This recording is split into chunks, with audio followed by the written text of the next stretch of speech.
Naam.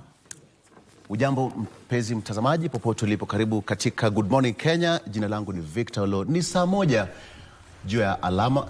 My goodness, Kamche Menza, Nancy Onyancha, Rashid Mamkondo, Rashid. How did I perform? Nancy Ukware, you can rate me. Yeah. Saa moja juu ya alama, right? Vivian, saa moja kamili. Saa moja kamili. Ikiwa leo ni tarehe 29 mwezi wa Julai mwaka wa 2025. Karibu katika welcome to the program. My name is Victor Lo. We have to salute our colleagues who are in the Kiswahili section. It's what you're used to, believe you me, you're used to. Yeah. Karibu sana. How is your Tuesday? Good morning. It's a cold one in the city, of course. Vivian said that it was a very long night last night. Why did you sleep at 7 or 8? Yeah? Not really. I just have a feeling like we have gotten into that part where we have longer nights. I don't know. I stand corrected. I just feel like yesterday was quite long. The night was really, really long. Unaamka bado masaa. Unaamka bado alama ijalia. You can imagine that feeling where umelala, kama umelala saa 4 alafu ujiekele. Ile time unaamka, you look at the watch and you're like, oh, it's 11:30. Katambe. Go back. And then the process of getting another sleep is also another process. Yeah. You sleep around up to 2. Look at, okay, bado. You go back. But then now the devil is saying, I want to do you that thing. Yes. Nalala mpaka 7. Na show inaanza 6:30. Show inaanza 6:30. By the time you know it, you are late, you know? Okay. So today I want to talk about road safety. That concerns most of us, actually across the country.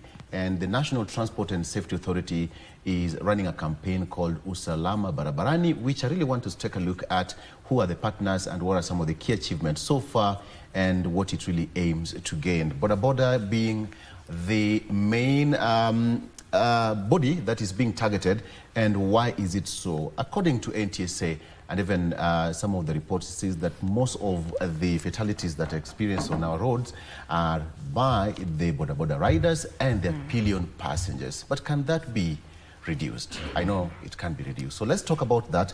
Samuel Musumba, who is the road safety manager, the National Transport and Safety Authority, will be here shortly. We'll be taking a look at that. Some amazing conversation right there, and very needed because it cuts across all boards. We are all involved when you talk about road safety. Yeah. Because, I mean, we use the roads every single day. Now, aside from that, let's get sporty. And this time round, we're going to tweak it a bit. Yes, we're looking at sports, but we're looking specifically at sports wellness. As you know, today is Tuesday, and we normally have Health Tuesday as a segment right here on the show. And what other topic to discuss other than sport wellness? Keeping fit at all times. That is what we will be looking at as we gear up to the Chan Games that are just 4 days away. They'll be starting on the 2nd. That is on a Saturday. And by the way, just to let you know, Team Morocco are the first to get into the country. They are already here and ready for the game. So be sure to join me at around 9 a.m. as we talk matters sport wellness. Mike, good morning. Good morning to you, Vivian. And in line with that, given that Chan is just around the corner and it will be aired here on KBC Channel 1, let me interest you with the football quote. Hii wiki ni mambo na football. Football is more than just a game. It can bring hope and joy to people's lives. Football is more than just a game. It can bring hope and joy to people's lives. That is Robert Lewandowski. Oh, yes. That is the quote of the day. So as you start your day, remember that Chan will be aired here on KBC Channel 1. Now, away from that, let's talk about winning in the digital age. We look at personal branding and professional development, which are very key for businesses and professionals who are willing or who look forward to making a mark in their spheres of influence. Moses Were, who is the digital market consultant, trainer and thought leader, will be joining me for that specific conversation that will be happening right here on Good Morning Kenya. My name is Mike Megwe. Victor?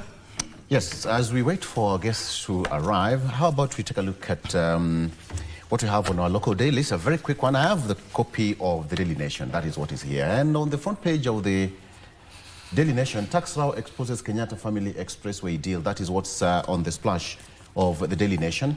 Tax row exposes Kenyatta family expressway deal.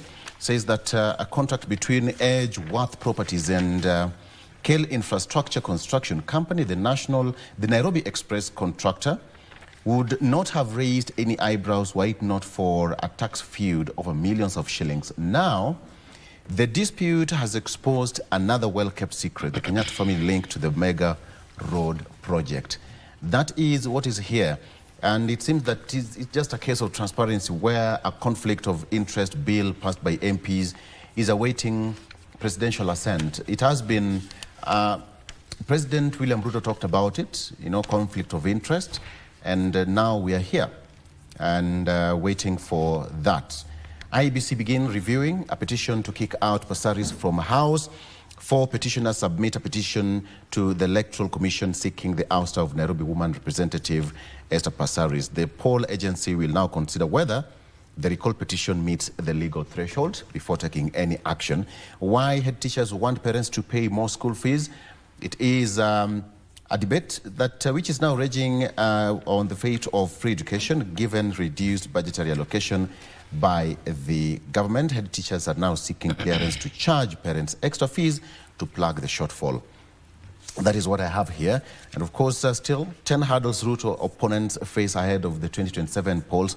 You can take a look at that. And now, there's a story here where the first male birth control pill clears another milestone.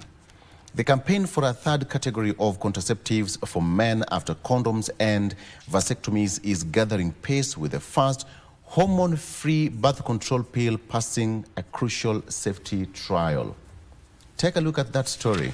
Very quickly on the inner pages, formal workers bear crushing SHA levy burden. This month alone, just 70,793 formal sector workers contributed to around 5.9 billion shillings of the 6.7 billion shillings collected by the authority, while the informal sector managed 780 million shillings. Daily, that is as per that contraceptive, there is a detailed backstory to it. You can take a look at that very quickly. It's now the story on the front page where the tax law exposes Kenyatta family's expressway deal. At a time, President Kenyatta was keen on blocking public servants from doing business with government. A tax dispute has now revealed that his family business empires links to construction of elevated highway.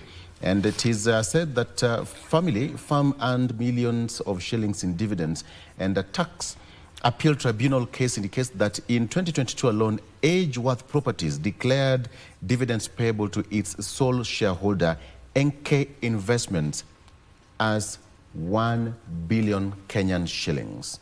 That is on the inner pages. It's a well detailed story. You can take a look at that in details, read out there. How competing interests threaten to split Raila party. Heavyweights are now eyeing the same elective seats in the next election, posing a significant risk to the 20-year-old party unity. We talked about that yesterday here on the show. And now there are fierce battles in former Prime Minister Raila Odinga's party. With the leaders eyeing the same seats in the next election, the contest will significantly test the 20-year-old party. And now at the heart of the tough wars are heavyweights eyeing gubernatorial seats. Some of them are actually going for the senatorial seat, but now the most lucrative one is the gubernatorial seat. The nomination of aspirants promises to be a bruising battle with major casualties, which could leave the party in disarray. So that is what is here. Hurdles facing opposition's bid to unseat Ruto in 2027. One, is siblings rivalry. Number 2, infiltration. Number 3, dealers trouble. Number 4 is picking of a flag bearer, which has been a very big hard nut to crack for many presidential aspirants. Number 5, satisfying ambitious voting blocks, satisfying the competing benchmark. Number 7, managing fallouts. Number 8, we have got diplomacy and compromises. And number 9, we have got dealing with incumbency muscle at the finishing line, which is always a very hard thing to do. And finally, post-election reality, excuse me.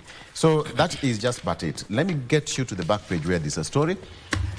Sports, more than a tournament. DR Congo on special assignment, and Morocco arrived in the country, Vivian. Mike? Oh, yes. And now I think the city is getting busier every single day. So Congolese flying in Nairobi. Hopes team success can bring peace in Eastern DRC. I think that is a very good way to go about it. Football for peace, right? Absolutely. Yes. Football for peace. It's always a unifying factor. Yes. So yes, football for peace. Okay, with me is the copy of The Star, a copy rather of The Star, and this is the headline we're having: high stakes for Ruto, Raila and Rigathi in mini polls. That is the main headline on The Star.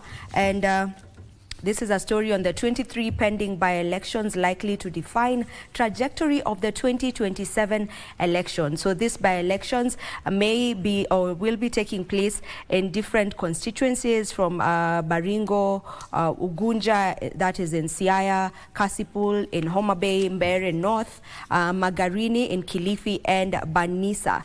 That is the main story on The Star. We also have a story here on AIDS stigma. Transgenders, drug users left behind in the fight against HIV and AIDS. And that is a story that is on page 2 of The Star. Pregnant teenagers physically abused by nurses. That is a report that shows that. A new report has revealed disturbing trends of verbal and physical abuse of teenage mothers aged between 15 and 19 in hospitals. The report by Kenya Legal and Ethical Issue Network says older mothers, unlike their younger counterparts, are ignored by nurses and subjected to pain to teach them a lesson. That is a story that is also on page 2 of The Star.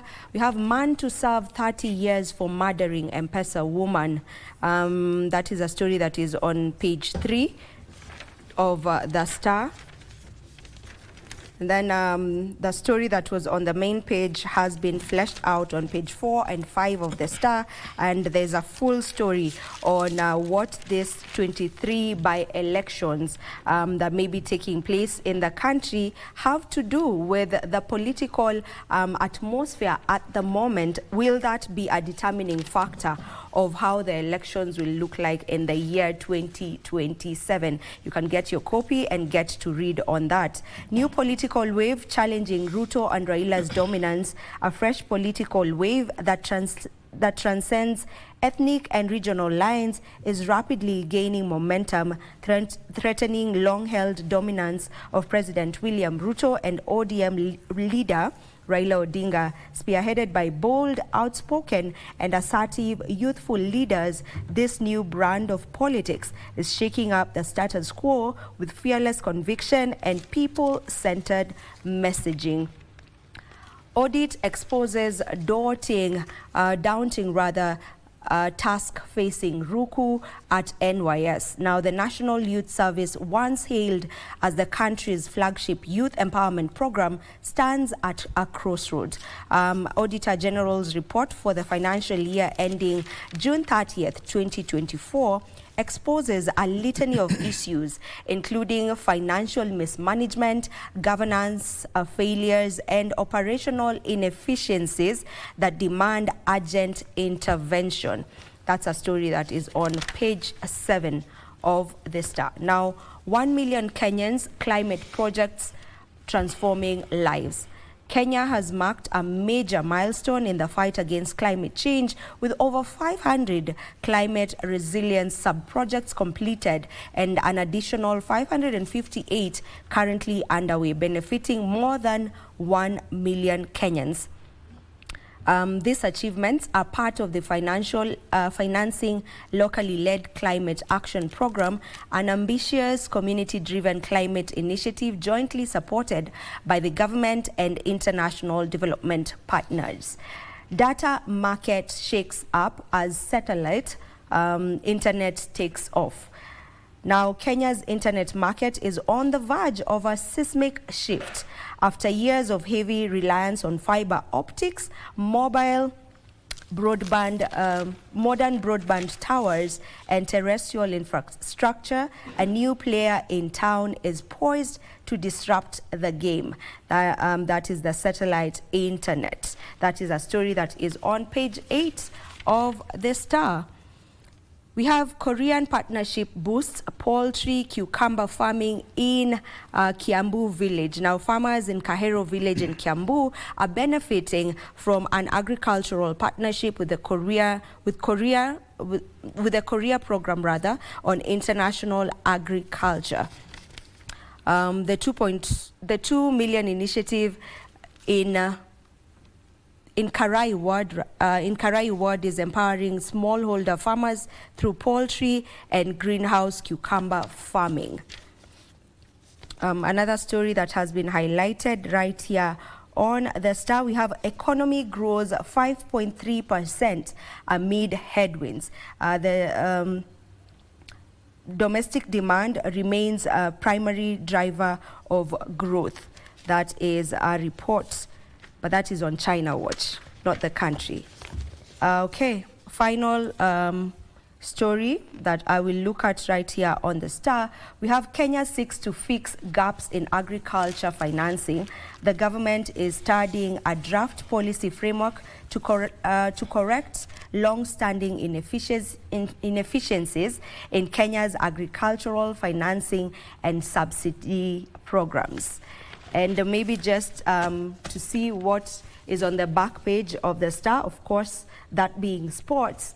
And it is a brace up for more. Relentless Kipyegon not done chasing records yet.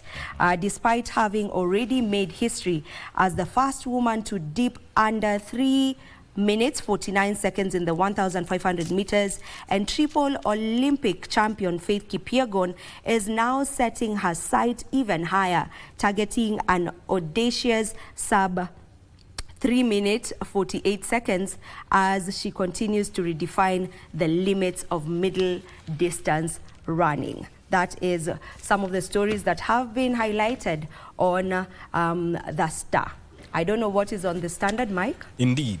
Betraying Kenyans. This is what is being reported on the front page of the Standard. Kenyans are being abducted, tortured and dumped across East Africa borders, yet their government watches in silence. From human rights activist Mwabili Mwagodi, left drugged and traumatized in Diani after 4 days of torment in Tanzania, to the earlier seizure and sexual assault of Boniface Mwangi and Ugandan journalist Akatha Atuhaire. The pattern is chilling, with no formal charges, no consular access and no accountability demanded. These incidents raise the alarm on a brewing diplomatic disaster. At the center of the storm are President William Ruto and Foreign Affairs CS Musalia Mudavadi, who have failed to condemn the violations or defend Kenya's sovereignty.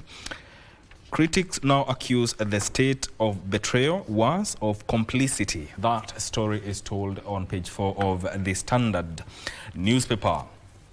Policy confusion, cuts cripple public schools, government's shrinking education budget and policy flip-flops leave schools reeling, parents paying more and the promise of free education in doubt. Read that story on page 6 and 7 of the Standard. Alarm as Kenya's debt spirals past 11 trillion mark. Borrowing has climbed sharply by 33% as at May this year. That story is told on page 24 and 25 of the Standard newspaper. Frozen out, Kenya has forsaken me. Olympian says she mulls quitting. Sabrina was born in Kilifi but grew up in Austria, where she fell in love with skiing. The athlete says she has received little or no financial support from the National Olympic Committee of Kenya. That is NOC. That story is told on page 2 of the Standard newspaper. Honky Tonk, Kenya, where country music has found an unlikely home. Last weekend, Nairobi hosted the International Cowboys and Cowgirls Day Festival. The festival crowd went wild for the king of the local country scene, Sir Elvis Otieno. That story is told on page 3 of the Standard newspaper. Ruto Mudavadi accused of failing Kenyan victims of Tanzania torture. Mwagodi was abducted in Dar es Salaam and detained and tortured for 3 days. The Kenya government has said nothing about Mwagodi's and Mwangi's ordeals in Tanzania. That story is fleshed out on page 4. Police skip court in trial of, quote, Kila Pangani police officer. They were to testify in the murder trial of Ahmed Rashid, accused of executing 2 teenagers in 2017. Justice Diana Kabedza fined them 10,000 each and summoned the Inspector General to produce them in court. Read that story on page 5 of the Standard newspaper. Education system on the brink as slashed funding threatens free learning. From primary school to university, the education sector is grappling with inconsistent policies. Junior secondary schools are experiencing a teacher shortage, with some forced to teach subjects outside their areas of specialization. That story is told in detail on page 6 of the Standard newspaper. Lawmakers blamed for free education woes. Leaders have criticized MPs for failing to allocate adequate capitation funds to schools. Capitation for secondary schools has been slashed from 22,000 shillings to 16,000 shillings. Kenya Kwanza administration showing signs of intolerance. That story is told on page 8. Court told Sonko charges, quote unquote, hatched at State House. That story is told on page 9 of the Standard newspaper. NHIF workers in limbo as SHA moves to advertise positions. Chief Executive Officer Massimo Ngangi last month issued deployment letters to 247 employees. The employees were directed to report to the Public Service Commission for redeployment. That story is told in detail on page 11 of the Standard newspaper. Technopolis bill positions Kenya as tech powerhouse. Senators say the bill seeks to establish the Technopolis Development Authority. The authority's role will be to promote and market technopolises to investors and users. Let us finally look at the sports. Morocco Eye historic third CHAN title. Atlas Lions became the first team to arrive in Nairobi yesterday. Defender Marwan Luadni looking forward to successful tournament. There is a table of Morocco's CHAN fixtures, and the first one will be on Sunday. That is Sunday, August 3rd at Nyayo Stadium. They will be playing against Angola. On August 10th at Kasarani, they will be facing Kenya, and they will also be facing Zambia on August 14th, and finally DR Congo on August 17th. That is what is captured on our local dailies this morning. Victor? Yes. Very good. So the gentleman who was Stephen Munyaho, who has been in the Gulf countries, apparently is now back in the country. Oh, he's finally here. He jetted back in the country last night, and he was received at the airport by, of course, his family and friends after he paid the blood money and a lot of intervention from both Kenyan government and at the jurisdictions. And you see now he's back home. The process now is the healing recovery. This is a gentleman who's been out of this country for more than 15 years. Yeah, and he was in prison for 14 years. Yeah. Exactly. Yeah. So he's back home. And of course, I think it's a very good way to thank Kenyans that in any small way that you help him to come back home. Yeah. They cry of the mother. The photos all over. Yeah. The happiness in his mother's face tells it. Right now he's 51. Wow. Yeah, he's 51. Yeah. And he's back home. All right. So now Chan is Iko KBC. Oh, yes. What are we looking at? You can imagine the kind of business opportunities that is going to be in the city. Let's talk about that. Yes. For once, Yes. the business opportunity that is going to be there. Business should definitely be booming, because you can imagine all these people that will be jetting into the country Yes. from across all these African countries. You know, that's serious business. So for the business owners in the country, Yeah. you know, I'm imagining how the hotel business will be looking in this 1 month, you know, because Chan will be happening from the 2nd until the final day of August, that is the 30th. So hotel business should be booming. It's good opportunity for the country. It's a really good opportunity for us to just work on the economy. The economy is going to be smiling by the end of the Chan Games, for sure. Yeah. Sure. Oh, yes. You look at those business opportunities, and also the small scale traders will benefit immensely, given that especially when it comes to the matches that will be played within the country. Yeah. Mashabiki wakitokea nje, those people who sell ice creams, those people who sell biscuits, those people who sell njugu, they're going to have a field day, because as many people as they will come out, they represent business opportunities for them. So in terms of business, I think it's going to be impactful. And it's such privilege to have such a continental tournament happening within the country. Yeah. Yeah. And you know, having that in mind as well, for those people who are really into businesses, they say that for your business to boom, you need to be solving a problem. So I'm Yes. sure by now there are people who are inventing a business specifically Yes. for the Chan Games. Yes. Trust Yes. you me. So And yeah, please, get to work. You know. Sell legit good stuff. We know each other. Yeah. We know each other. But again, this is just to mention. Yeah. Security is going to be tight across all the the sporting facilities. Yes. So there's not going to be some laxity when it comes to security matters. Remember, these are foreign players. Yeah. This is an international event, and so security is going to be very tight.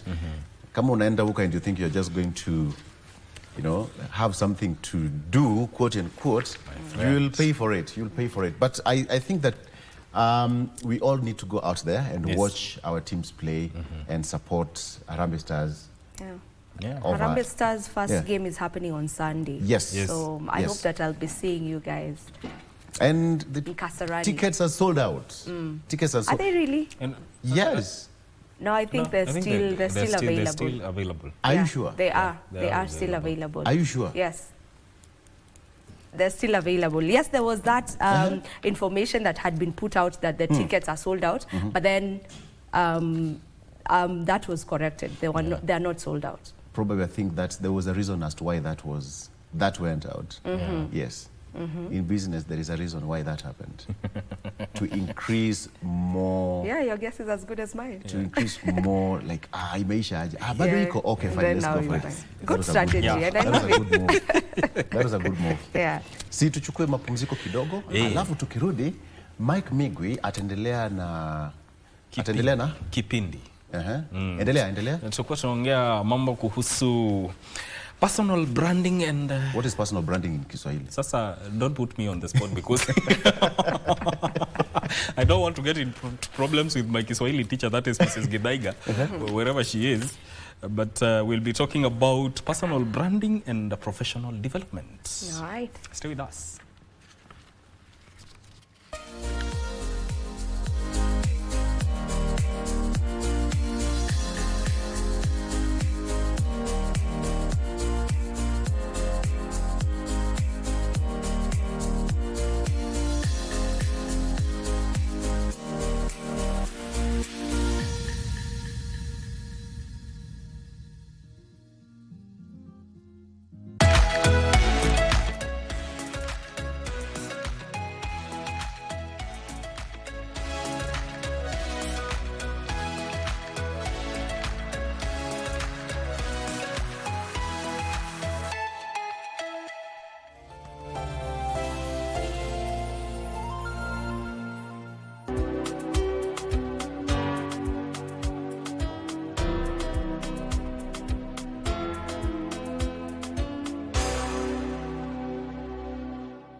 Mimi ni Salim Mvurya, waziri wa masuala ya vijana, uchumi bunifu na michezo.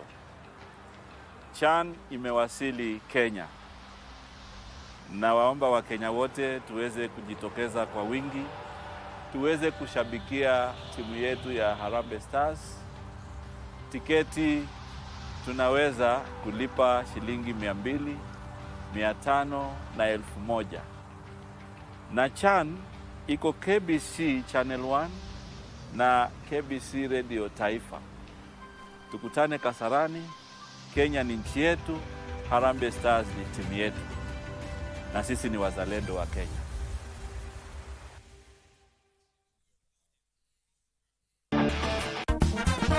So why is it so difficult for us to set boundaries, especially as women? Why do we find it hard to own and protect our space? There are some boundaries that are actually set by what you call the psychologists and counselors board that also help to make sure that the client is taken well care of. The boundaries are not necessarily just about keeping people out, yes, but how do we filter and then build relationships, like Dr. Jean has just mentioned.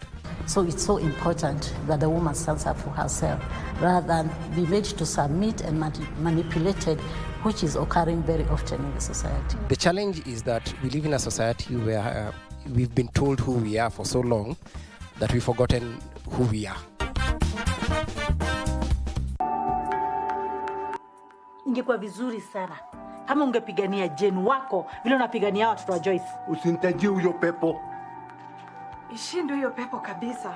Yaani huyu mwanamke hakuna siku ataniacha na amani na familia yangu. Ashughulike tu na boma yake. Nimekuambia urudi hivyo umekuja. Let's grow up. Let's mature. Mimi sioni shida yoyote. Acha uongo. Wewe na Joyce hakuna kitu mnafanana.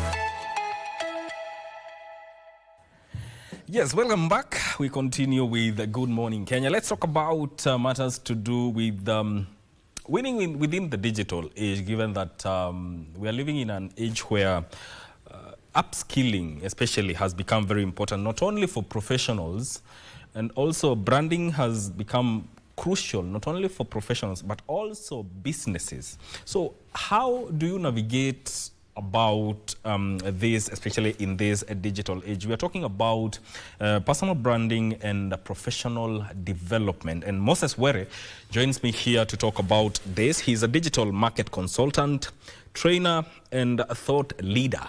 Welcome to the program.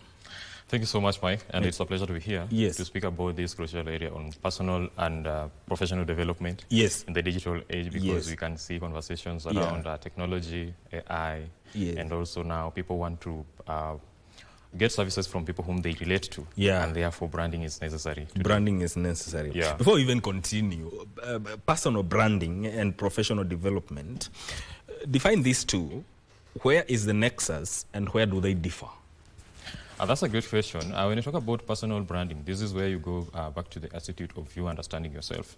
Like you're understanding, having clarity on your personal values, aspirations, and vision, and then showing up intentionally based on occasions. This can be on social media platforms, can be on the actions that you take, so that you get to like just serve against your purposes and goals. When you talk on the essence of the personal development, this is where now you invest in yourself based on now having the clarity on what you're trying to achieve, so that as you go along your journey, be it in business or as a professional, now you get to just like reinforce yourself with the necessary skills, information, relationships, and networks. So it's a long process that's never ending.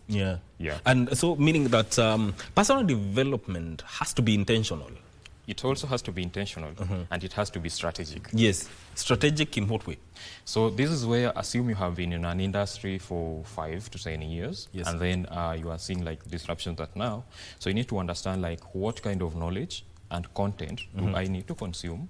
If you are also a business person, you'll also get to understand like which areas or practices in my industry do I need to adapt to so that I'm not being left out. And that's something that's important because it makes you relevant, not someone who is outdated. It makes you be someone who is seen as an authority in the market, and it makes you valuable because people now want to engage with you.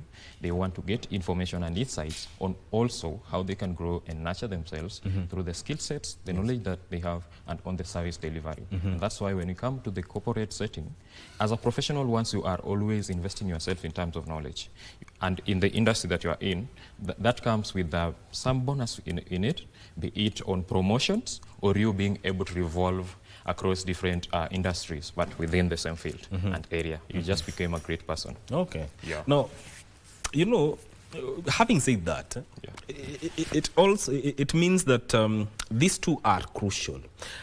Why have they become so invaluable in today's time and age? I would talk about relevance, which is very important. Yes. Because we can all be great in all our areas, all right?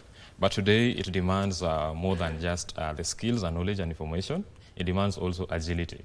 So when you talk about personal branding, and I talked about intention. Yes. So this is where you have clarity on your personal values and knowledge, skills and strengths in your area of work. Yes. So it means that it's going to demand for you to be evolving, to stay relevant at the workplace. Yes. So by consuming various information that's necessary at your workplace, you find that you become indispensable because the results that you produce in that area through the processes of you adapting to continuous learning, the results speak for themselves. And it's these results that people also want to be benefiting from you. So if you are someone who is still outdated, doing the old trends or things that worked 2 years ago, you find that it's challenging for you to adapt in the current job market, right? And this makes you so easy to be replaced even in the workplace. And if it's a business, and also when we talk about technology, it's easy for a small brand that understands the local market to get you out of business because they understand what people want. And when we can serve them best, why can't we just work with them because they understand what we do no matter the size? Exactly. You mentioned the personal values, and I'm intrigued. Can we have personal brand, a strong personal brand, devoid of personal values? Oh, that's a great question. However, they almost go the same together, because when you talk about personal brand and personal values, personal brand is where you invest in yourself as an individual. And then values and aspirations, these are like some of the factors that give you clarity towards your sense of purpose, of which we can all be doing the same thing, of which we are known as, assuming in the professional industry, we are all digital marketers. But however, our values differ in some areas. So maybe Moses is someone who is always focused. He's a timekeeper. He's someone who values data. He's data driven. However, the individual next to me is someone who likes the hype on the influencer marketing side. His aim is just to be known and get seen. So we find that our values and aspirations, in as much as our personal brands might be intersected or of the same thing in a particular area, they might be different. So based on how we nurture ourselves also and present ourselves in this space intentionally, they are going to be great determinants on how people perceive us in the market and the value also we provide in the market. So you'll find that both lead us to various directions which are different. Yes. So it plays directly to even the perception that people have on a person, on a brand. And this applies even to business. Yeah, sure. So now, can we say that whatever you're saying is, when it comes to personal branding, it's an extension of who you are based on what you want to offer out there? Yeah, and what you want to achieve. Because in the end of the day, in as much as you are offering value, you can't just be pouring. There should be that accept, of which if you're offering the value in the market, also there should be results that are coming in. So this can be financially, monetary, and also in the job market, where the workplace just rewards you because you are a talent. You have the skills. You cannot wake up one day and say, I am a brand. It has to be like it has to be like a process. So if for someone who is looking forward to making themselves as a brand, or in a business that wants to make itself as a brand, What are the strategies involved? First, I was smiling. Yes. Because, everyone wants to be a brand today. Everyone wants to be a public speaker. Yes. Everyone wants to be something that's great. But it's a process first of having clarity on understanding your sense of purpose, like what do you stand for, and then evaluating the values that you have. And then after that, you check out on these values that I have and these what I like doing on who I am. What do I like doing? Not much related with passion, but what do I enjoy doing, or what would I like to become? So in the sense of having clarity of who you are, what you are, and your personal values, these are going to be like your North Star on you understanding what you try to become. So this will now push you further towards gaining knowledge on the particular area of your interest, reaching out to various mentors or individuals who are in that particular area so that they can give you information, access to opportunities, and also challenges. So through the process of you working out on becoming who you are by working with the right people in this process, now you will be in a position to just overcome some of the challenges and navigate what truly is in it for you. And then being consistent will be something that's important. Yes, you have known what you have. You want to become. You know what you are doing now. But are you consistent now? Because through the consistency, people will now be in a position to not only identify you and trust you, but now they'll be in a position where they also want to interact with you. And then this brings in the conversion, because a brand stands for something. It can be a digital marketer, it can be a public speaker, it can be what you do. And that what you do now, it's what becomes as a form of transaction, not just you as an entity. What about the aspect of investing within the digital space in as far as you want to create this personal brand? That's a great question. We are in an era where social media has really revolutionized how brands used to show up online. I just want you to think about it. We have known over various key great global leaders like Vusi Thembakwayo, we know Alex Omozi, and the things that they do and their places, and every day we show up to listen to them. So when we talk about the digital space and how it's also revolutionizing these personal branding assets, I think it has given us that opportunity for people to create like social profiles, social profiles beyond just social media, revolving around their personality, the work that they do, and their objectives. So this brings in and bridges in faster disconnection between what you do and the market, and also it brings in a greater perception on how brands, other people who are also in your mission or are doing the same activity, to be interested in what you do and show up and support you. In essence to that, I just want to give relation to something like Mr. Fred Sonaika of ALX does. So through the opportunity of his skill empowerment, he shows up, shares his story in the moments, what they do, what they have achieved, and the milestones. So when you talk about now the digital age in relation to branding, I think we also have to see it as something that's really helping people to shine beyond the traditional mode where you used to settle and be known as a teacher. And now you can also navigate various career opportunities, you can become an influencer, and also it increases that concept of you making an impact to the society or achieving the great results based on what you are working on. Can we say the digital age has contributed to a mindset, or is there a mindset shift and when it comes to how people look at themselves within their areas of influence? Yeah, I'll say yes, because however, there are two kinds of people. There are people who are looking, there are people who want to be known, and then there are people who want to showcase what they have been doing all along, which they could not do through social media. Like, I just want to give an essence of activism in the Kenyan context. In the 1969s, the Jomo Kenyatta's could not have been known because they did not have social media. But now today, Moses can just rise up and he talks about an ideology. And then it's like Moses and activism.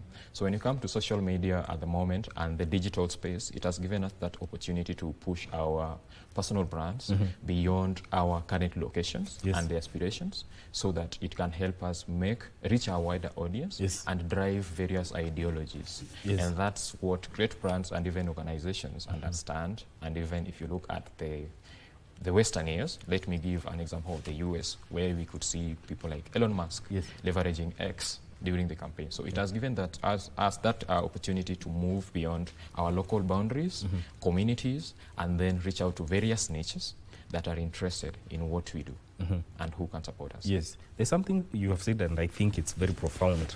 There are those who want to be known and those who want to make probably an impact through their professional services. What is the dangers of those who just want to be known? I think the tricky thing or the challenging thing is for you to have this vessel, thinking it's a glass full of water until you hold it, and then you find that there's no water in it.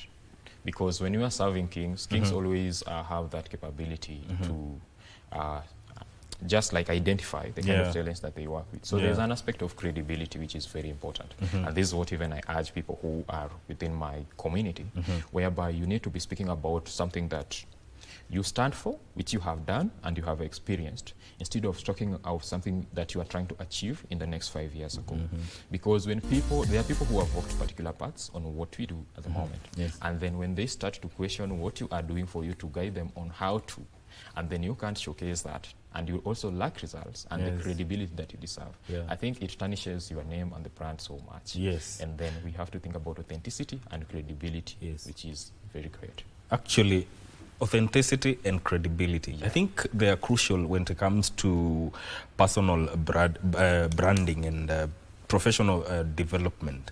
Why should they be taken seriously, given that now everything on social media, well, in the digital age, you could say it's permissible, but not everything is right. So there's also the aspect of digital learning and within this area for professional and personal growth. Why should people take it serious when it comes to digital learning? First, I would say is for you to be relevant, you have to take now digital learning so much and effortlessly invest in it. Relevance across different industries that we are in. Because technology currently is making us more efficient, productive, and also is helping us to achieve better results in the areas that we work on. So when you talk about digital learning, based on the industry you are in, you need to understand the tools that you can leverage in your area to just helps to, like, I like using the term 10x, to 10x your productivity. Assume I am a digital marketer, I need to understand which tools do I need to use faster so that I can get results so fast. So in the process of being more efficient, productive, or in the service delivery as a business owner, you find that you'll be in a position now to create a good rapport, I would say, with your senior managers, because every organization hires you to solve a solution. So if you can solve it faster, you can also do it better, and even both the customers and the people you work with are happy. It makes you irreplaceable, and it makes you also relevant whenever you are in that particular field. And therefore, if you are someone who is always constantly investing in learning, I think you can never become irrelevant no matter the profession you are in. What would you say are the professional skills that are necessary in this era of digital advancements? I think I just want to touch on some soft skills which are very key. The first one is communication. Because in as much as we talk about these social media profiles, online platforms, first is great for you to understand how to communicate well in these spaces, and then number two is aspect of critical thinking.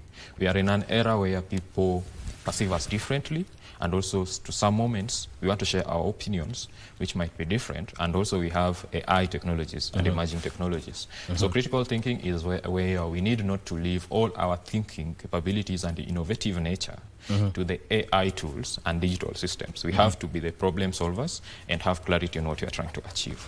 And then there is an aspect of emotional intelligence, right? So whenever you go online every single day, there'll always be something for you to laugh about, or something to make you just sad and like, oh, what's really happening? So emotional intelligence is one crucial key, because you can be the greatest talent, and then assuming you're the one who understands the systems, the digital system, and you work with people who are very down in that organization. So you'll always be like, oh, I think I shouldn't be here. And so having that capability to understand how to build relationships with these people and how you articulate yourself, emotionally be appealing and create good rapport is something that's very important. I think, I'm not quite sure if this is a skill, but embracing this aspect of continuous learning is something that personally I would say is adaptation, adaptability. It's something that's going to be very important in the moment. And then be someone who is great in building and establishing relationships, and then provide value. provide. Now, when it comes to personal branding, of course, you're investing in yourself. Professional development, the same. But then again, one would wonder, how can you measure return on investment? Because you're investing in yourself, yes. So how can you, what are the metrics to look out for? Great. When I started, I said like there are people who are focused on impact, yes, and there are people who are focused on hype. Yeah. So when you're using social media profiles and you want to know the impact of your work, all right? Yes. So you'll be focusing on some metrics, like you want to see the engagement, yes, you want to look at the conversations that people are also driving in your area of space, and how they are interacting with your brand, like the market perception as a brand. So that's going to help you to understand what you need to iterate in the process of building your personal brand. And when it comes now to your own personal self, on the essence of understanding or investing in your personal brand, first you'll check on efficiency in the level of, in alignment with productivity, and also if it's taking you to where you ought to be. Because remember, I started with having clarity on understanding your goals, right? Yes. So through the process, you'll be like, can I do this, my work better? Because I've invested in myself. Am I building right relationships? Am I delivering the best value in my area of work? And are also the people in my community, the people I serve, happy with what I'm delivering? And then personal branding also drives influence, because if you have results, people also want those results. So people will be coming, whenever you speak out your mind, people will be willing to listen to you because you have the results, right? So once you have the results, there is now an aspect of monetization that comes with personal branding. So this is where you can be coming up with products, services behind, around your niche, or the people who want to know that information. Because once you are good, actually, everyone wants to be around you. So this is where you come with products, services you offer, you tailor-made them to serve the industry or just a particular area. However, if also you are in the corporate environment, this is where now there will be definitely the job promotions, improvements, bonuses, and perks. So those are some of the benefits of investing in yourself as a personal brand or in professional. Yes. You've been in this field for quite some time, and you've probably helped people build their brands. You've seen people try to formulate their brand. But then again, is there an approach to it? Because probably trying to just think, there are those who may have a wrong approach in terms of getting to build your personal brand, but you go directly to monetization. What are the best steps? Because kila mtu anataka pesa ya haraka, lakini bana. Yeah. I think first, just show up online and be consistent, and then choose first, have a clarity on what you're trying to sell, have a long-term strategy. Like in the end of the 3 months, I want to sell these products and services, right? So first have various stages on how to invest in a personal brand, because people want to follow that track record on what have you ever done, but you have handled a particular area, like kila mtu anaitaka just instantly. So hapo ndio now go for vita huko online, lakini nitasema some. So in the process of you showing up online and sharing content around this particular area, it's going to help you to build a community or an audience. And then in the process of building this and nurturing this audience about your ideas, about your products and services, now you can come up and start providing some values. And when you are interacting with them, you start to provide some services that you can decide. It can be ebooks for guides. You can be showing up also in events. You can be showing up in communities so that you can share your knowledge, skills, and experience. And then when you talk about now monetization aspect, where mtu anaamka na anakuja. Remember, you can never go 1,000 sprints with a single step.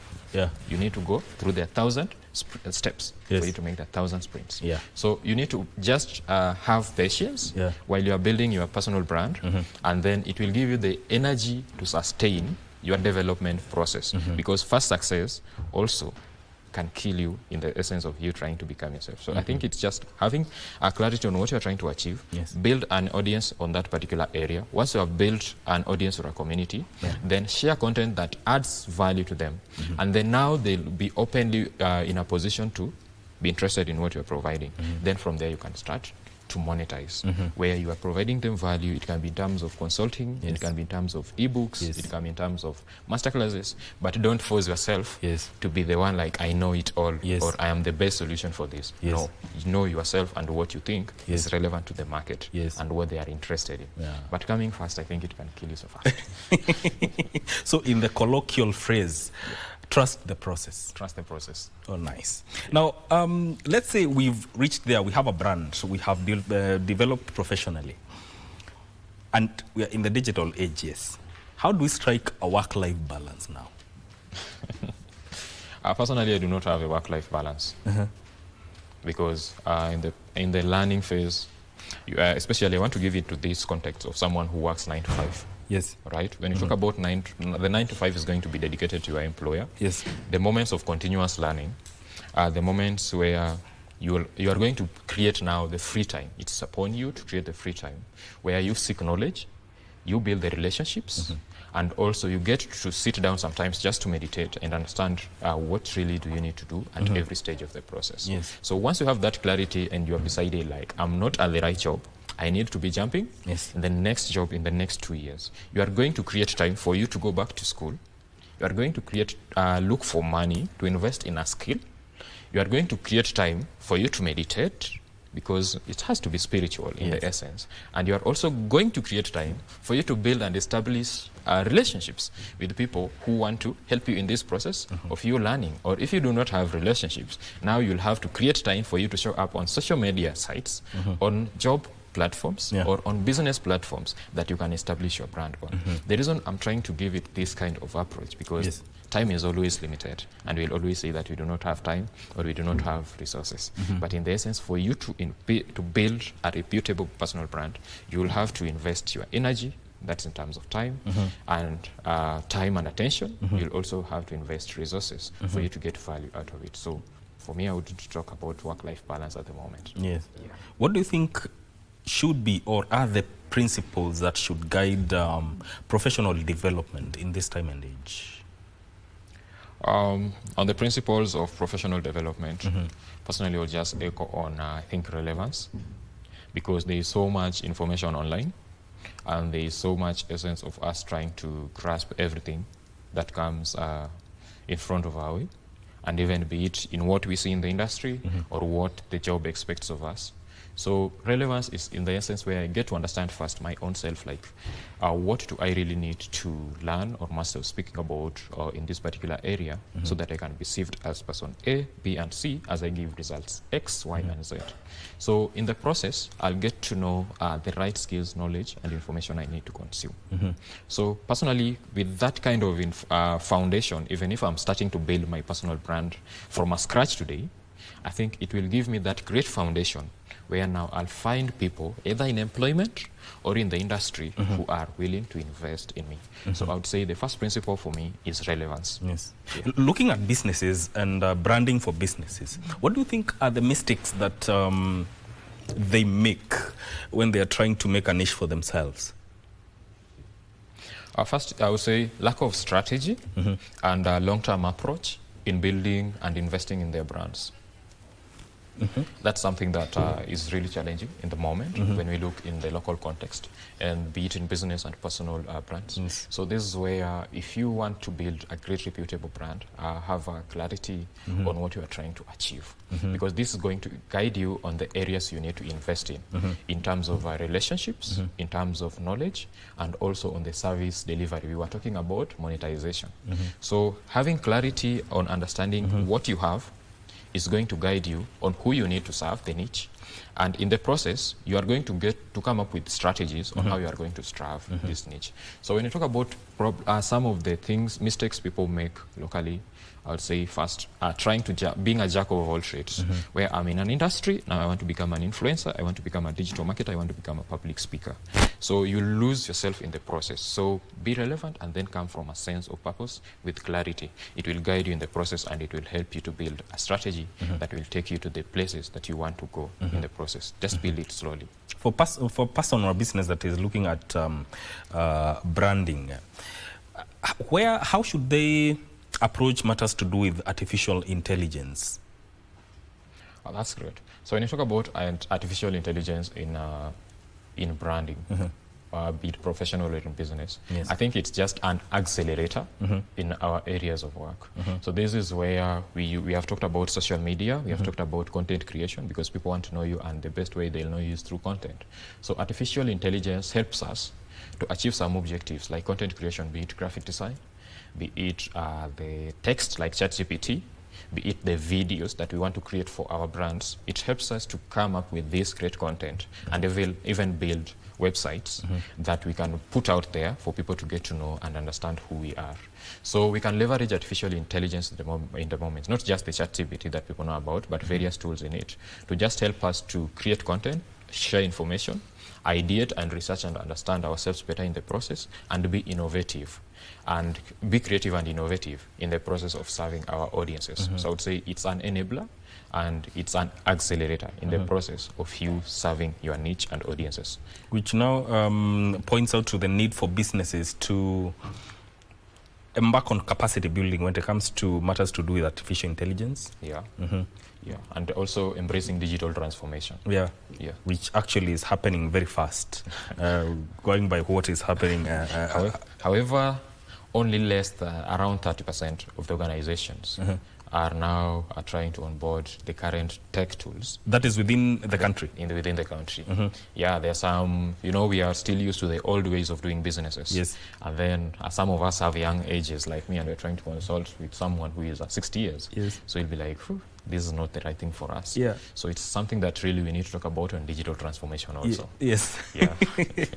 Finally, what do you think, how does the future look like for professionals and businesses that invest in the two aspects that we were talking about? Wow, that's a great question. First, I would say in the next few years, even the next 2, 3, 4 years, professionals who invest in themselves are going to earn better. Yes. I just want to make them happy as for the start. They're going to earn better in the sense whereby you are someone who is well versed with your area of expertise. You have built a community, a niche, and you serve also your employer well, or the people you're providing services to well. So in the process of you offering the services to the publics or to the audiences, also there is going to be that aspect of so much hype around influencer marketing, which we can't ignore, whereby people are going to be known in various areas in the industry and recognitions that are going to come up. So in this process, we are going to see brands evolve beyond what we used to see as business brands, as just investing in our business brands. Now we can invest on Mike to bank on him as a brand ambassador for KBC. Yes. And then also we see an aspect where businesses are also going to invest in their employees so that they can become their brand ambassadors, because each employee in an organization has different values, skills and expectations, and then they are going to build different communities in that particular area. So if you're a professional who is investing in yourself, know that you're going to be someone also who is indispensable, and then your employee is going to retain you more. And as a business, I think you are going to cut costs so much by leveraging AI and digital tools at the moment, which is going to really help to sustain your business and keep you in business for the long term. Yes. Yeah. Thank you so much for coming to talk about these matters on Good Morning Kenya. Yeah, it's been a pleasure. Yes. I really appreciate for the opportunity. Yes. That is Moses Were, who is a digital market consultant, trainer, and thought leader. We were talking about the aspect of winning within a digital age, matters to do with personal branding and professional development. This is where we end this conversation. But don't go too far. Good Morning Kenya continues shortly, but this time round on radio and TV. It's a joint production. And my name is Mike Migu. Thank you for tuning in. The question that we are asking, do you think Harambee Stars can win CHAN 2024? You can post your answer on our social media platforms. We are at KBC Channel 1 on all our social media platforms. Do you think Harambee Stars can win CHAN 2024? Post your answer on our social media platform. Stay with us. This is KBC Channel 1. Good Morning Kenya continues shortly.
ingekuwa vizuri sana kama ungepigania Jane wako vile unapigania watoto wa Joyce. Usinitajie huyo pepo.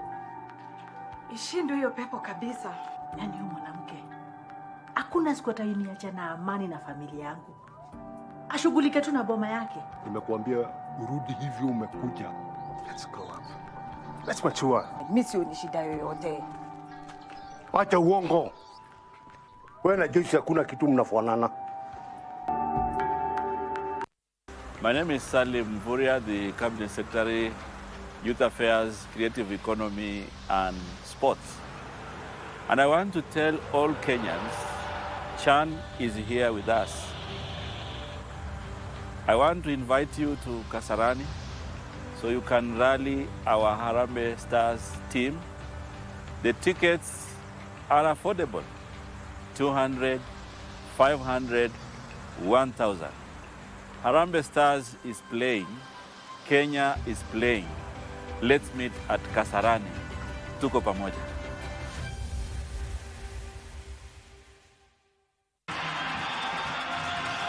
And Lamin Camara with his first career goal.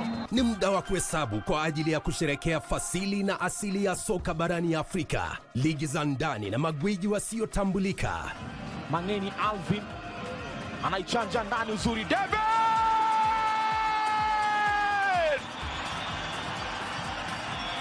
Michuano ya CAF ya mataifa ya Afrika 2024 ni njia ya kuzindua kupanua mtandao wa wachezaji ulimwenguni. Timu itakayoshinda itazawadiwa dola za Marekani milioni 3.5 pamoja na kujivunia kulinyanyua kombe hilo. Pata manufaa zaidi kutoka kwa Chan 2024 mubashara na kipute cha kipekee kwenye runinga ya KBC Channel 1, mwenzio wa dhati michezoni.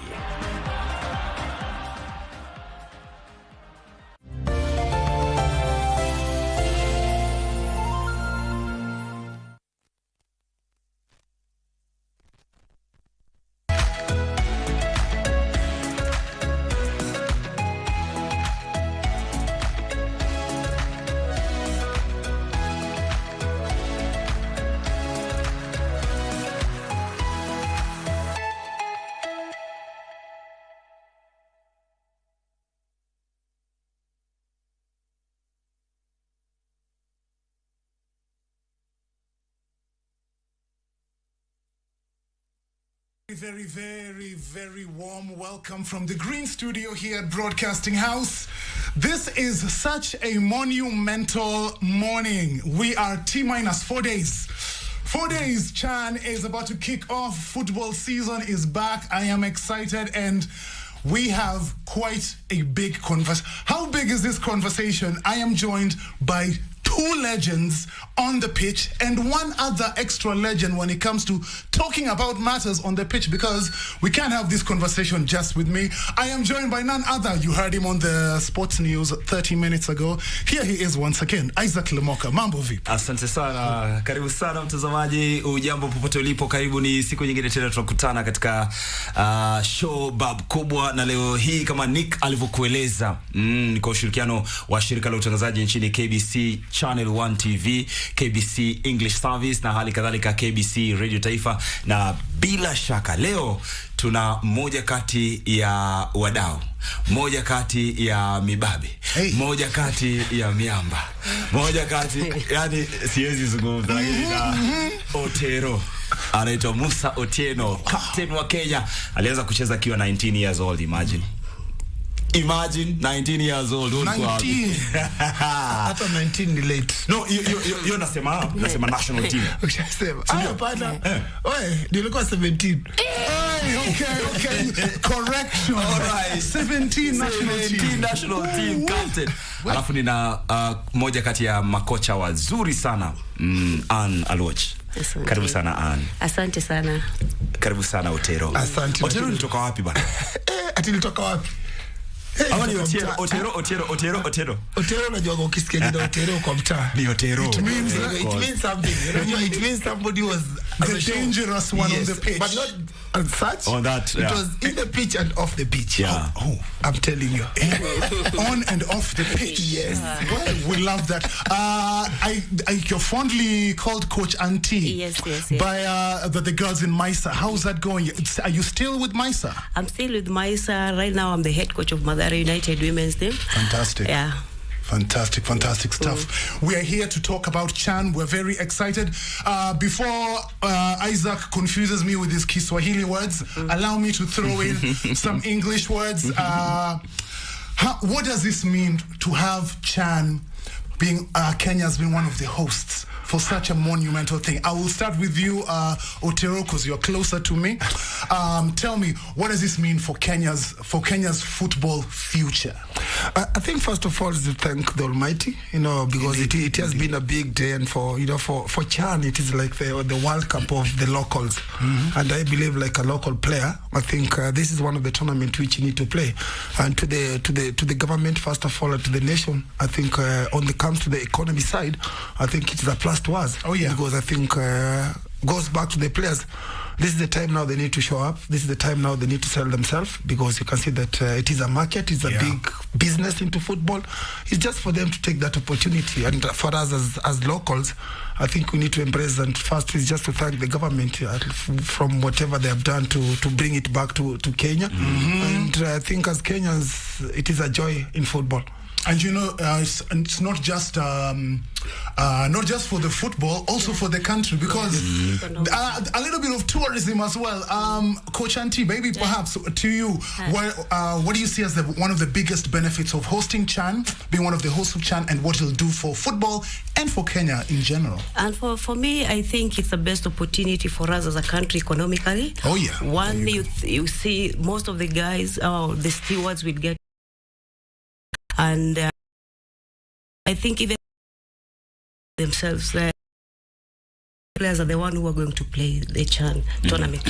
So it's a time and opportunity for them to showcase their talents.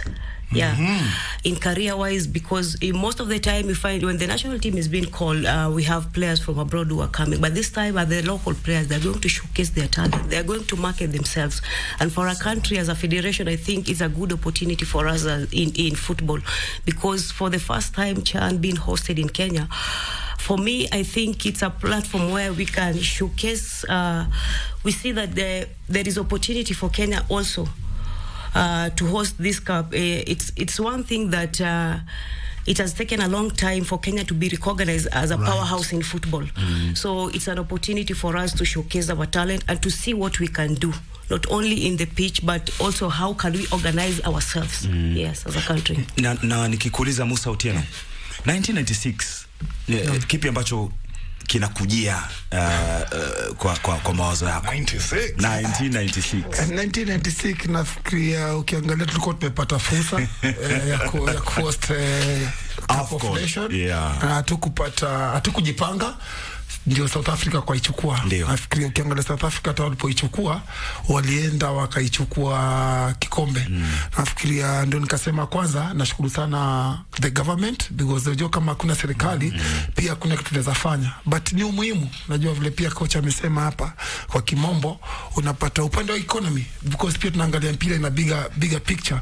Ukiangalia upande wa economy inaleta nini, na ukiangalia government wakuja in, wanajua kuna hela zitakuja, kuna tourist watakuja, na pia wachezaji. But sisi kukosa kucheza AFCON, I think imekuwa ni kama tumejifunza kutoka hapo, because si AFCON pekee, pia kuna Chan ambayo imekuja, tulikuwa tu host, hatukukuja.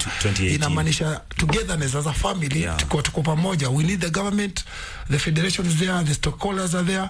Lazima tusapotiane kwa sababu iko hapa Kenya nchini kwetu. Na Musa, umesema kwamba hiyo time 1996 South Africa walienda wakahost na wakachukua AFCON, sio? Naam. Una imani na timu ya Kenya kwa sasa na jinsi ambavyo wamejiandaa, ikizingatiwa kwamba wanacheza nyumbani mbele ya mafans wao, wanaweza kufanya vizuri, pia ikizingatiwa kwamba tuko katika kundi moja ambalo wanasema ni group of death. Danger. Unajua kama Mkenya kwanza, nina imani kwa sababu nafikiria mkufunzi wetu ambaye ni Benny McCarthy, again nafikiria ni kocha ambao pia na ujuzi, madi ametokea, amekuwa mchezaji, ameenda nje, ana ile ujuzi ya kuwa mchezaji na kuwa kocha, na pia amekuwa kwa timu kubwa hapa duniani, Manchester United. Amekuja nyumbani kuangalia tunacheza nyumbani, pia yeye kupoa kazi, alikuwa anajua ni kazi tunaweza fanya, but pia ni vijana, kwa sababu hao vijana tunasema pia sisi kama the 12th man, wanasema supporters kama the 12th men, lazima tufanye kazi yao ikuwe rahisi, kwa sababu lazima pia tuwaoneshe on the mental side, kwa sababu wanaweza. Kocha amekuja kuambia wanaweza cheza, pia wachezaji lazima tuwapatie ile uvu ya kuonesha tuko nyuma yao, tunaweza wasaidia, ni hao tu wakuwe ni rahisi. Tunasemaga football play simple but it is not simple. Tumesema tuko kwa kundi ambao tuko na giants, but tunafikiria mechi itakuwa ni moja, one at a time. Nick off the hook. Tulikuwa tunaongea na Otero hapa, anasema alinikosoa kwamba mimi nilikuwa nasema alianza kucheza akiwa 19 years. 19. Amesema hapana, from age 17. And that's very, very impressive. There's a question, by the way, so both of you, since we have already started talking about Harambee Stars, we asked our listeners on the English service, how much faith do we have in Harambee Stars winning? I am just reading comments. I am reading comments. None of this is Nick. Andrew had said, have a little bit more faith. Oh, that one was because I made a joke earlier, but yes, I agree. Susan, it's always great to see a woman talk about football. Susan says, given our past misgivings, I can't say that I'm very hopeful for our country, especially given what happened with Sekafa.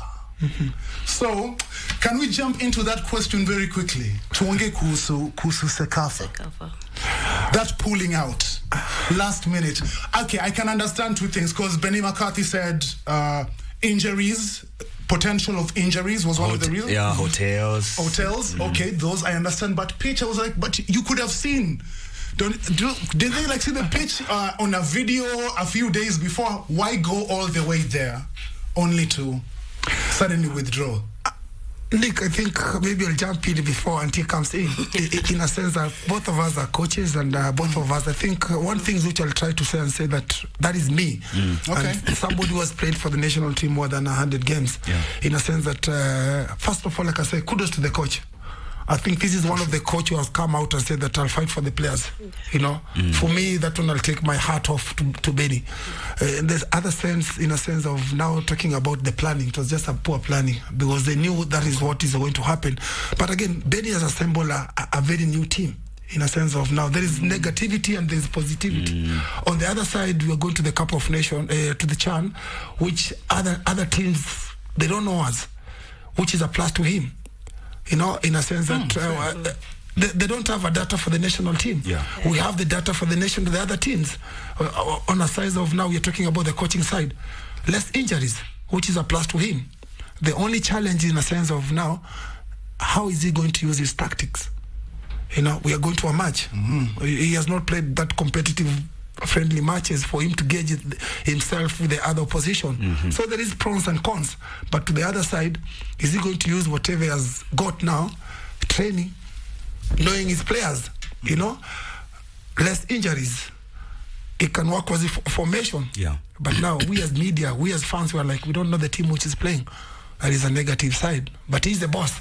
How can we support him? Because in each and every decision which he made, there is pros and cons, you know. I'm scared. I saw Nani, our friend from who used to be Police FC, Mohammed Bajaber. Yeah. So now, I found recently he's now being signed to Tanzania. Yeah. Is that going to affect? Is he still part of the squad? Yeah. No, he's not part of the squad. Not part of the squad. Because local players are the one who are playing the CHAN. Wewe. So Coach, kuna Bajaber, kuna Osoro, na kuna Shuma. Yes. Shuma na Osoro wote wametoka, sio? Yeah. But Bajaber haikuwa confirmed. Lakini amekulingana na nini? Hayuko kwa squad. What? Hiyo inamaanisha nini kwa timu ya Kenya sasa? Coach. So for me as a coach, maybe you are planning unajua I'll echo the sentiments of Otero kwa sababu first of all tunapenda kuapplaud Benny McCarthy kwa sababu at the end of the day the coach, the backbone stops with the coach. Yes. So planning is everything for a coach. For me, maybe coach I was planning with Bajaber. And let me say, he's one of the key players that we have in the country so far. One of the key players that we have in the country so far. So for me, it can affect. I don't say that the other strikers or maybe the other attackers, they cannot perform as the way Bajaber perfect. But for you as a coach, you have a 25-man squad. You have to plan the first 11. Who are the key players of the team? So for me, I think it will affect, especially the players or maybe the coach. But let's hope the rest of the strikers can take his shoes and walk them. Yeah. And I think that is where we're talking about, saying that playing those friendly matches, because on the tactical side, Isabel is not there. Maybe Musa could have been playing at least to see what is going to happen. Because I think as a coach, he's having plan A, B, and C. He's going to play with this team. Maybe now he didn't play the friendly matches, and those are the negativity which we're talking about. Not playing the friendly matches. But hey, it is about now adaptation. This has happened. And for the player, hey, there's no loyalty. No. It is you and your family. What happens after playing? There's no loyalty. There's no loyalty. Hey, after retiring, what next? What next? You start, hey, please, I played for the national team. And then you're gone. Ina-remain kuwa jina tu. Ina-remain kuwa jina tu. Hapana. Coach. Yes. Like, unadhani tumejiandaa vizuri kama taifa? Of course, baada ya kukosa 2018 CHAN, unadhani tumejiandaa vizuri this time round? Tunacheza Tanzania, Kenya na Uganda. This time round, mimi naweza sema tumejiprepare poa. One, government imepatiana support. There was a support from federation. Two, ukiangalia there are a lot of friendly matches. Benny McCarthy amepewa ile tulienda Morocco. Amekuwa na humble time maybe ya kuangalia timu yake, na ukiangalia actually team iliingia camp mapema sana. So I think amekuwa na time mob sana ya kuassess timu yake na kuangalia. The only thing that mimi naweza sema inaweza kuwa ni challenge that ukiangalia so far amecheza tu friendly match moja against Police. So I don't know if the team is going to gel well, but for me I think the players are well motivated na tumejiprepare poa. Lakini coach, hiyo time hata Otero alienda na wachezaji pia wa kimataifa. I mean, si local based. But most of the players wengi walienda nao walikuwa local based. Ukiangalia kina Osoro for the first time walipata opportunity ya kucheza in Morocco and they even scored goals. For me albeba local players wengi. Na hivyo ndivyo nilikuwa nasema, in a sense that he didn't get that kulikuwa na negativity na positivity zilikuwa za kwenda Sekafa. Unajua one of the things leo na benefit as Benny, sasa ana less injuries. Unaona? Pili, ana wachezaji ni wapya.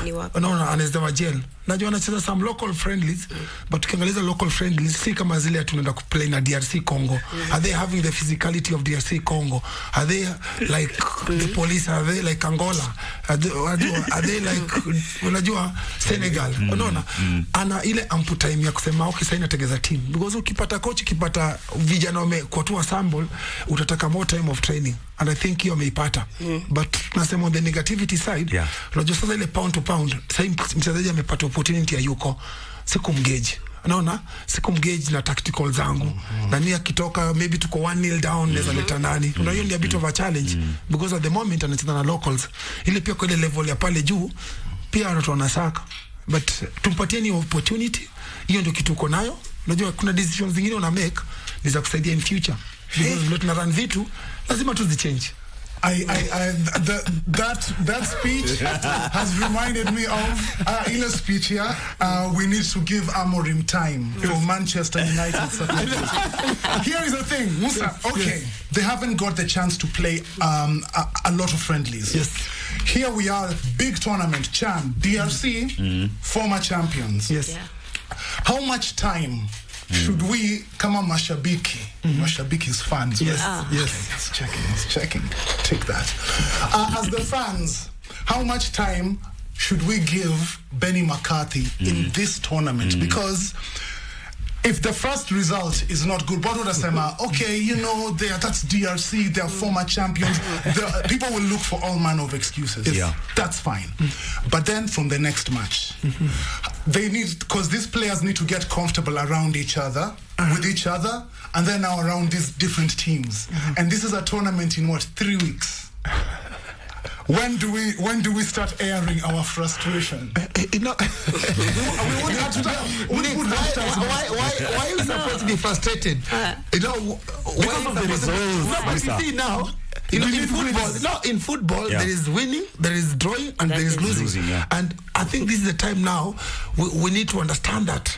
You know, it is a game of fun. But the way we're trying to put it, this is Chan, which is hosting in Kenya. You know, the list is the second position because you are preparing to AFCON. But how are you going to support Denny and his team and the federation? Because it is a process. You know, it is a process which has been coming and saying, hey guys, hey, this is what you want. Do you want to win Chan and then lose in the Cup of Nations? You know? Okay. He has his own objective. He has his own objective. But how can he support when you are winning, when you are losing, with the scenario which is happening? Now we say that the government has come in for we as supporters, and we know supporters in Kenya, they love the national team. Let's get away from those time when Musa were playing, that we have a coach who's just there for one or two matches because they don't have the objective. Na hapo kwa objectives. Musa, wanasema kwamba siku zote ni dhana, ni notion ya Wakenya kwamba coach yuko tu hapo kama Beni Makati kwa mfano. Coach anti. Beni yuko tu pale just for show. Yeah, lakini yeye analetewa players. No, but I don't think kama Beni anaweza kuwa analetewa player na alienda TZ na akasema guys turudi Kenya. That is another thing. Yeah. Nimecheza kutoka the age of 17 national team, nikarita at the age of 37.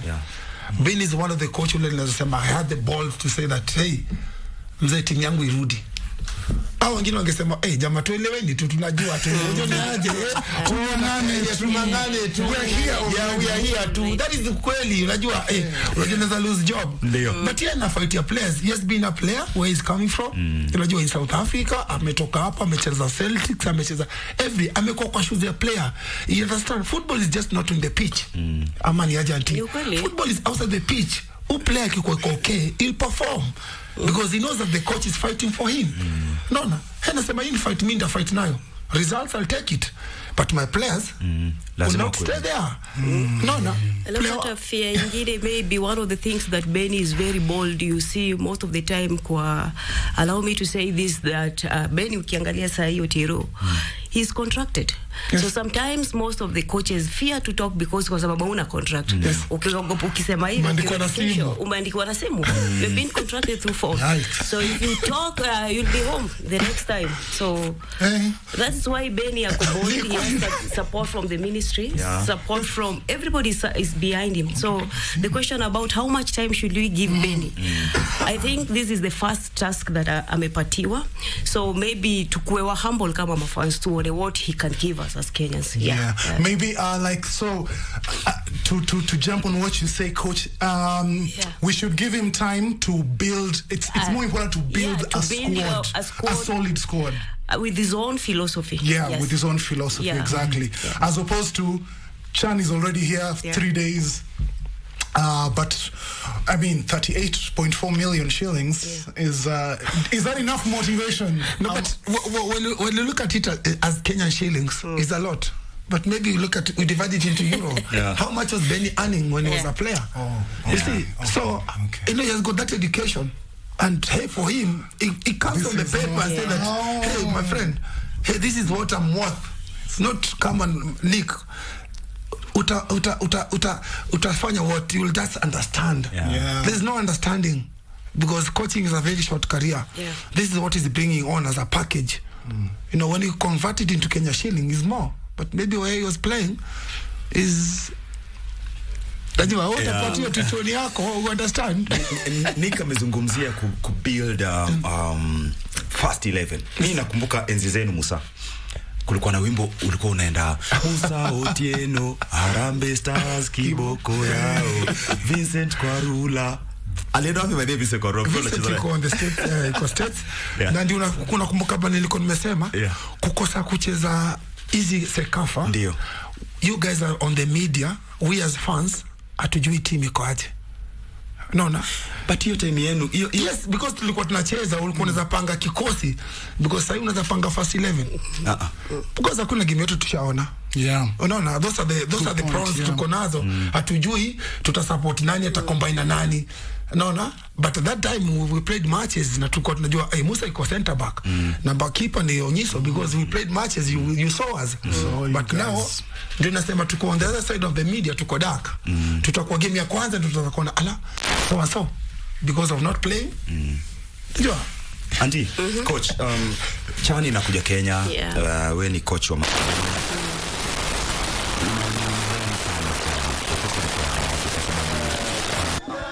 is happy. Nairobi is, I think, good weather and good city. Zambia are expected to land in Kenya on the 29th. Angola. Kwa wanawake, hata wanaume hawakupata. Je, ujio wa Chan una maana gani aswa kwa wachezaji akina dada? Naweza sema hiyo ujio wa Chan Kenya itakuwa very important for ladies football. Yani niseme football in general. Kwa sababu hapo maybe unaweza pata mimi kama coach naweza enda na timu yangu kama Mathare. Niseme leo tunataka kuanalyze hii game ya Kenya. Kwa nini Kenya players wa Kenya wajaweza kucheza kama hivi? So players wata understand of course na hiyo kwenda tu stadium kwa wanawake itaonekana pia mimi next level nataka kucheza mali kama hapa. Then for example Chani imeletwa Kenya, inamaanisha Kenya we can host big tournaments. Tournament nyingine kama AFCON ya wasichana inaweza letwa Kenya. Unaona? So hiyo inamaanisha wasichana wetu pia watapata opportunity maybe ya kuangalia tournaments kama hizo, na opportunity maybe ya kucheza kitu kama tournaments kama za AFCON. Na pia kwa wasichana itaonekana why women will start wataanza kuuliza kwa nini wanaume wanatreatwa hivi. Pia sisi tunataka tu treatwe the same way wanaume wanatreatiwa. Ukiangalia sasa hii most of the focus sana ukiangalia venye national team ya men inatekiwa. I'm sorry to say with you I always like to fight for women football kwa sababu most of it's our career. But not 17, what a young age. For me, I started playing football at 6. Utapata nilianzia hapo mpaka saa hii. At this time bado I've left the football ndio naishi nafanya kila kitu. So sometimes I take it as a career, na mimi napenda sana girl child pia patiwe same opportunity venye wanaume wanapatiwa. So hata sometimes napenda hata kama ni stewardship. At least wangekuja kwa clubs za mademu wanauliza wangapi wanaweza fanya kitu kama hii. So at least wa empower wao wasichana. For me I think itakuwa good opportunity for football women soccer kwa sababu saizi currently there is no league running for women, so watapata opportunity maybe kuja kwa stadiums, hata ni kuna hata tickets saizi tuko naongea about tickets zimeseliwa out. So hata clubs zetu no hakuna hata mtu amekaa kusema kuna Mathare, kuna Makolandas, kuna Kenya Police, so I'll give 25 tickets for the women, I'll give 15 tickets. Hakuna clubs hazijapatiwa ticket, ex international players you are scrambling tickets with the fans. You see, so I think women football, we should be talking about women football. Now it's upon you media person, just speak about it, kwa sababu ukiangalia pia zile field for now ndasema ndapeleka timu yangu kama Mathare on a game Chan Kasarani, but ukiangalia women Premier League which field do we use? Unaangalia. That is a good question. Last year we were in World Cup. Let me say we were in World Cup under 17 for the women team. So when we went to fill the pitch, our girls walikuwa naangalia pitch, badala kufill pitch they were just looking at the stadium. This is the stadium. No. So for real, for me, I think it's a good opportunity for women football size. They can see venye ball inavaliwa hapa nje na wasichukue tu ball ati it's something. Ukiangalia ukiuliza msichana ati kwa nini unacheza ball, mimi nacheza tu ball sina kitu kingine. Let them take football as a career size wakiona kitu kama hii. Ebu ongea na nani? Ebu ongea na minister. Anakusikia Bwana Mvuria. Ongea tu na hiyo story umesema. Okay, for me, I think that let me take my example. I have said I started football at the age of 6. Mpaka saizi nacheza ball. So I don't want that women wachukue tu ball ati I'm just playing football just for football ati sina kitu kingine ya kufanya. Ukiangalia we have so much talent. Our women football ndio imekuwa the first team kutupeleka World Cup. Na ukiangalia saizi we have only one stage to AFCON next year. So we are going to only to beat Gambia na tuende AFCON. So I think tukitaka kujisell kama Kenya ama tukitaka kujisell ukiangalia saizi Nigeria women national team wamebeba AFCON. Everybody is talking about Nigeria mission X complete. But what if we invest in women football in Kenya? We have so much talent na ukiangalia saizi most of the players wale wanacheza pro football wa women wangapi saizi? We can count even 20 of them. They are outside playing football. Na wametoka hapa Kenya. So I wish that to take ball ya madem seriously. And last year ukiangalia this year kama for example kama Kenya Police wamebeba title. There is no cash imewadiwa kwa team. Unaona? So we are just taking these things for granted that tucheze tu ball. So I'm a coach, mimi ni coach auntie. I'm coaching the girls, the young girls from 16 to 25. How do I motivate them to play football at the ball inalipa? What do I tell them? So I want them to take it as a career. Na hiyo story nataka tu kuuliza Otero. Ukiangalia saizi your story, ukiangalia saizi most of the players are scrambling. Maybe I want to play to go to Kenya Police. I want to play maybe to go to Ulinzi kwa sababu napata soja. Kenya Police are paying. Which other clubs are they paying, ladies? Na Otero umecheza nje ya Kenya na umecheza ndani ya Kenya, yani how different is that jinsi ambavyo coach anasema? I think coach anasema ukweli. Kwanza ningetaka tu kuambia CS in a sense that we as Kenyans tunaweza kwa tu pande wa wanadada na pia wanaume pia into football.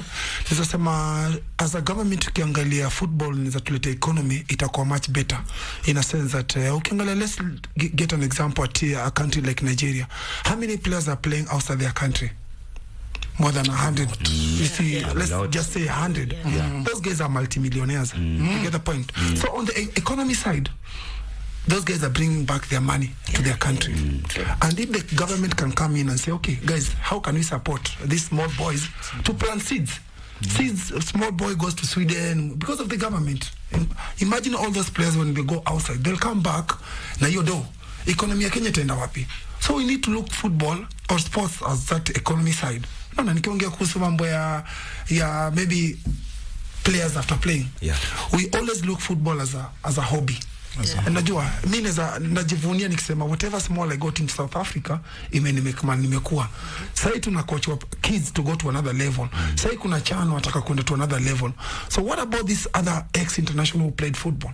What story do they have to tell these other young upcoming players, in a sense that they don't want even to be closer to football? In a sense that whoever comes in is like, unajua, an ex-player looks at football and say it wasted his time. Anakuja na kwa bega. Anakuja nataka kuangalia, how can I get a ticket to enter when I was like standing for the national team? Unaona, unaanza kutafuta upoe favors. We are stakeholders. But if you can take it to that big sum of say, hey, let's respect the guys who are there.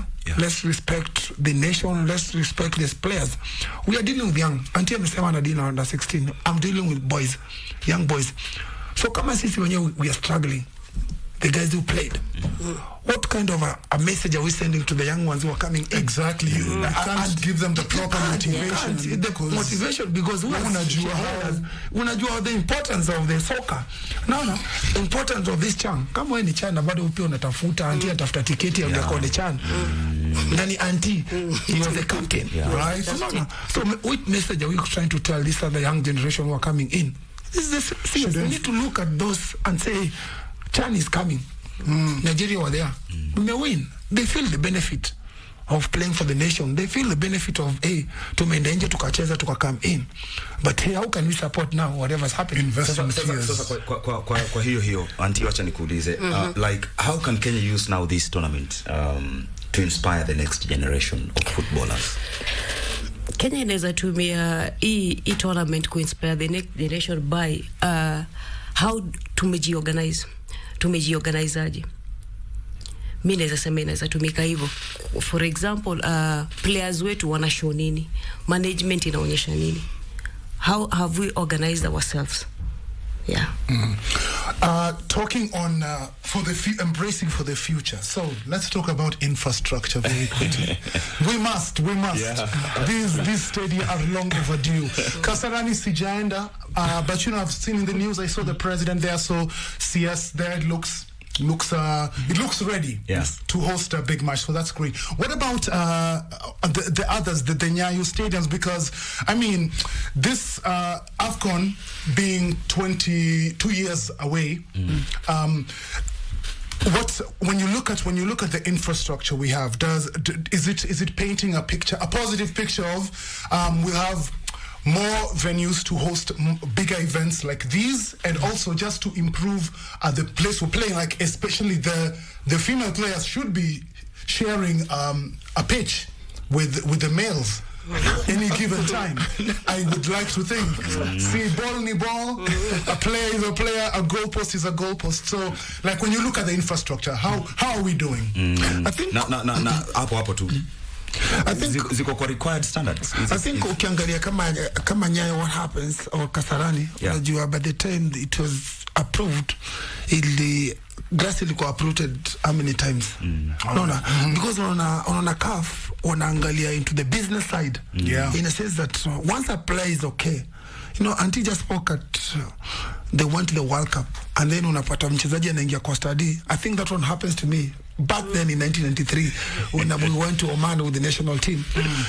Tulishindwa hata kucheza because of the field. Yes, na tunasema the next generation which you are building, tunataka kupatia professionalism. Where we passed, si wanafai kupitia hapo. Wanakuja wanasema, FIFA, CAF are coming to inspect the stadium and say, hey, this is what is needed. Player kwa, is safety. When you want to see good football, this needs to be done. They are fighting for the players. They are fighting for their standard infrastructure. If there is no government, forget. And now the government has come in. What can we do now mtaani? Najua mali tunaweza pata things which a player feels okay. Okay. When you go to the national team, once the national team, you work together first of all with the under 20 girls team, with the head coaches and assistants.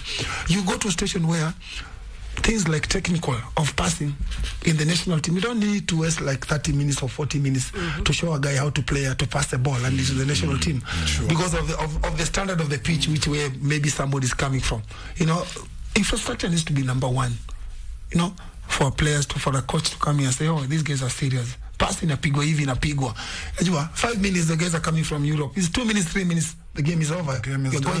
But now you're using 1 hour in the national team to teach somebody how to pass the ball, how to control levels. We say first of all, you are fighting for the pitch, the opponent, and the fan, because the pitch is bad.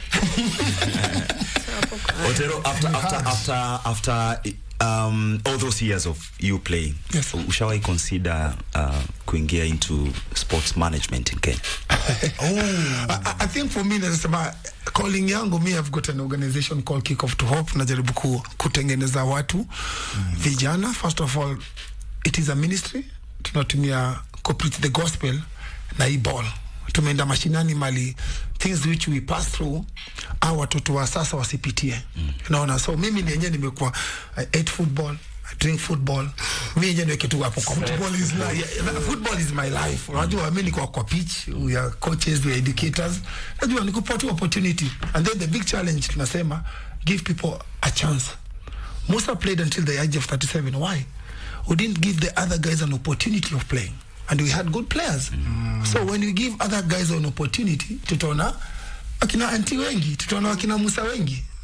But we need to go there to mashinani na kuangalia mimi I'm a coach, acha niweke kwa upande wa coaching. I always like knowing this opinion because Lumoka ulisema that they'll have VAR in Chan. For the first time. So what are your, because the people have such mixed feelings about VAR. Does it really improve the quality of the game? Does it stall too much? Because the time in when you have to go check. Okay, then they come back. I feel like it freaks up so much. It kill the momentum. So, individual coach, until I'll start with you. VAR. Me, I think it has a positive and a negative about VAR. Kwa sababu one of the things that VAR help us a lot. Unaweza pata umepata penalty na ikuweza kuonekana. Wacha tuseme hii yetu watutumiange VAR.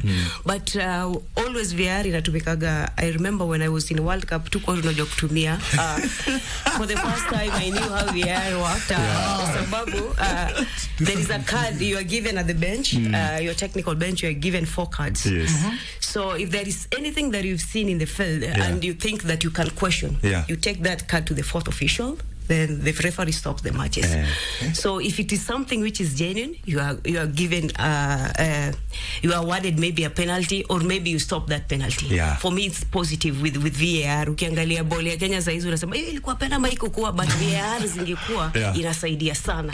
So VAR help us a lot. In a negative way, I think zile players who cheza most of the time, so momentum iko juu. Then the stoppage.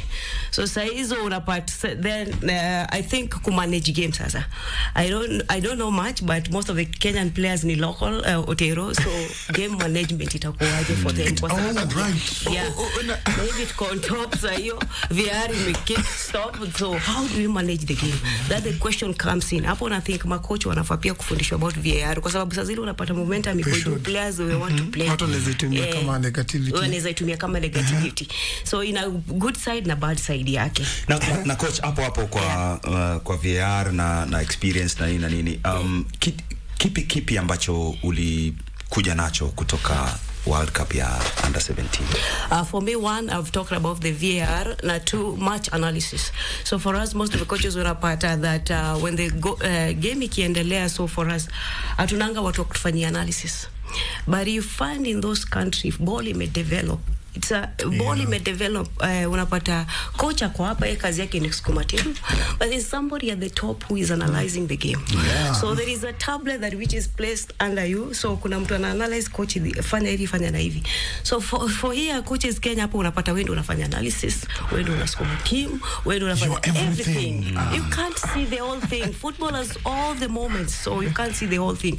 So most of it coaches wamefanya kazi yao imekuwa easier in other parts of the country. So for us unapata hapa Kenya, na think Musa tunafaa kufanya hiyo, turudie kwa hiyo, kwa sababu coach tunafaa kudefine roles za coach ni gani. So you focus most on tactic, kuna mtu anafanya analysis na other things. So I've learned a lot. Another thing about the warm-ups on how we train our teams. There was so much we come with in there. I think kuchangia two things. First of all, nataka kunaweza ongea kuhusu VAR. I think kuna pros and cons again, tasema tu hivyo. Because on our days ulikuwa ukienda pale Egypt. Nyingi VAR ingekuwa hiyo upande ingekuwa poa sana hiyo siku zetu. Kwa nini? Tulikuwa tunaramiwa. Dakika tu ya kwanza ishapigwa red. Really? Tunaramiwa. Unajua ndio time tulikuwa tunapigwa bao 5, tukienda Egypt bao 6. Unaona, but because of things have changed. Sometimes watu watakagi change. Tunava black and white. Ilikuwa kienda tu north. Juu pia games zilikuwa zionyeshwi. Najua na game important sana. That's why unakuja kuangalia pia na check north na huku kwetu vitu zimechange because now things are open in a sense of it's just a matter of learning. Anti ameguza kitu kingine muhimu sana ya kukuwa na guys who are analyzing. Tunasema this cake is too big in a sense that kuna departments, kuna specific training sessions. Unajua Musa played as a center back. Unajua Anti plays as a striker. When Anti has his team, kuna Musa anachukua center backs. Kuna somebody else anatake goalkeeping. Ndio unapata West Africa, North Africa, the bench is so big. But I think for us we don't have a team which we are working with, a team which can help in a scenario of analyze. Ndio tukasema when we didn't play, the other teams don't have our data. Najua so sisi tuko na bit of an advantage, but unapata sisi tuko na data ya DRC Congo. Unajua coaches come in anapoa alita kikosi. Sometimes we fight because of the kikosi. Why? Tunaita kikosi because there is a tool which that kikosi Musa anaitwa because I talked to the DRC Congo. I want somebody who's physically big and whatever because of the analysis. But kama tujaona mtu when we went to the Cup of Nations, that is 2004 in Tunisia, we went in London. I think Ghost Mule was our coach, and when we went to Cape Verde, we didn't even know the team which we were going to play for. sometimes unaombaga tu Mungu. Mungu tusaidie, at least unaenda kucheza game but you don't know. You unaenda kwa battle but you don't know anybody. But unachangia. Like they were saying, there's so many people, so many things which can help each other. Musa, kipi ambacho kimebadilika enzi zenu na sasa? Especially wakati tuna host CHAN, tuna host pia AFCON 2027. I think first of all, when it comes to the coaches, I think the level of education is high, and your coaches are well educated. Games like a bit more tight, because we find that a team like Kenya, when we go to North Africa, we can even come to a draw with a positive result. Pili, I think players are well exposed. Huwezi danganya this Gen Z generation, because whatever training session you come with, wanaenda pia kuchambua kuangalia anti amenipatia tizi ingiani, you know. So it is so difficult. We just need to be ahead of them. But we can do more still. We can do more by respecting the sport. We can do more by respecting the stakeholders and for guys to have fun. Yes, indeed. I'll let you, Lemoka, check out a couple of the comments that have been coming from the listeners, because we are broadcasting this on KBC Channel 1 as well as on KBC English Service na Radio Taifa Pia. Someone mentioned on the English Service page about what's the look for the stadium in terms of what should I expect. So I had to do a quick search on some of these do's and don'ts of the things that you should know when you're going to watch if you're going to attend any of these games, specifically even Tukianza on Sunday. A couple of the things I mentioned, there'll be initial general screening at the entrance, ticket verification by train stewards, and tickets you have to get them online or through a cyber cafe, because if you don't have a smartphone, I guess that's what you need to do. There's a main security check, including personal item screenings. Now, on that personal item screenings, I saw something that kind of had me wondering, this is actually a good idea. I know firearms, sharp objects, definitely not, but they don't want political banners, offensive signage, takeaway food and drinks, and fireworks as well. Have there been instances, Mali, people went to New Year with fireworks and it really disrupts the game? I don't know how they call them. No, okay, the West Africa, unapata kuna zile lens, I think, and the bannings which normally comes in a sense that it is hazard to the players. When they talk about bringing other stuff into the stadium, it is about marketing. It's about marketing. There's no way you're going to market somebody from your business, and that person is not paying for you. That is the time now we need to educate our fans. Who's educating our fans and say that, hey guys, this is what is happening. But for me, my cry is just to the fans, in a sense that football was a fun place. It was a place where you can come in with your family, a place where you can come up with your fiancé. Let's go and watch. Because of the security, we just want our fans to go to the stadium, people knowing that I'm safe. Najua gari yangu, watch yangu, najua simu yangu, nikirudi tu nimetaka kuenjoy. We need to go back to that.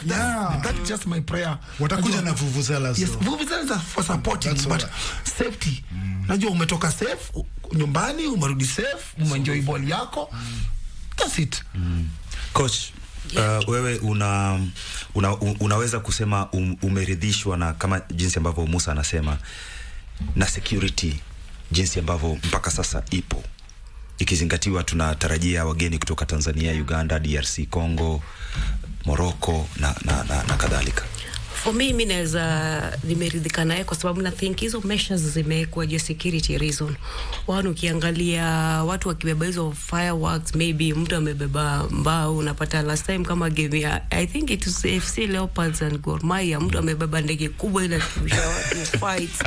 I think it was for security reason, na maybe kwa sababu crowd kutakuwa na wageni mashuhuri. We have different people from other countries watahudhuria, so I think maybe ni for safety.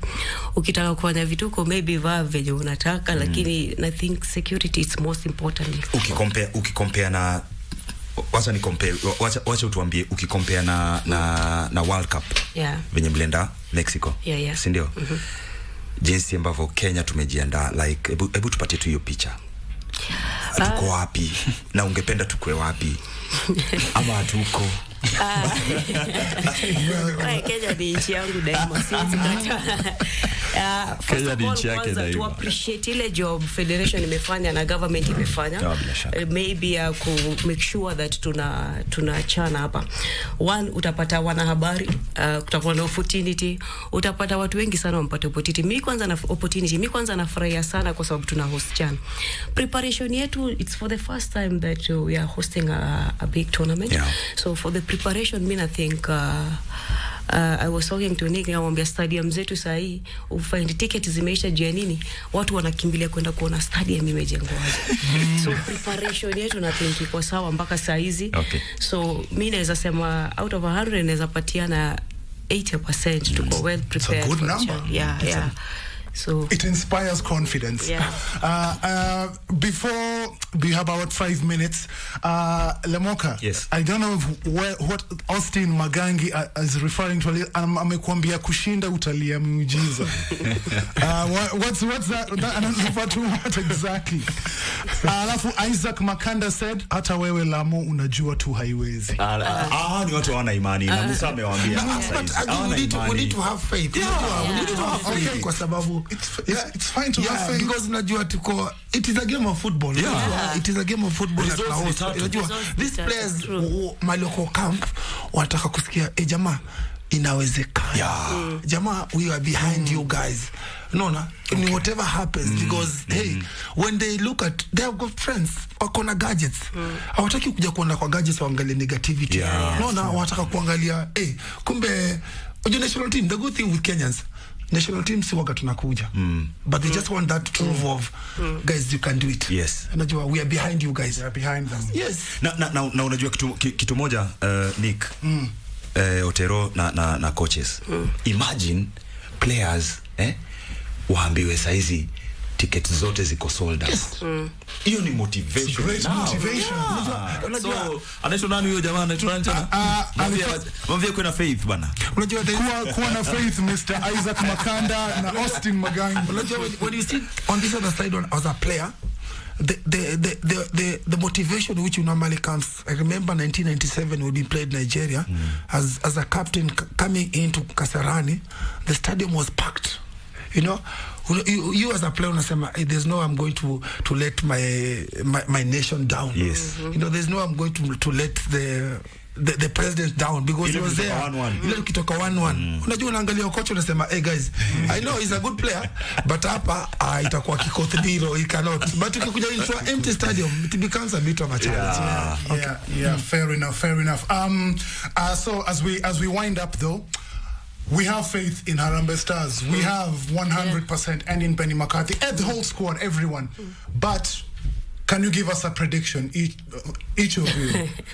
Where do you see Harambee Stars? Watafika wapi? It's okay, you can say finals. I think for me, because in the Imani that's at home, the final is the list.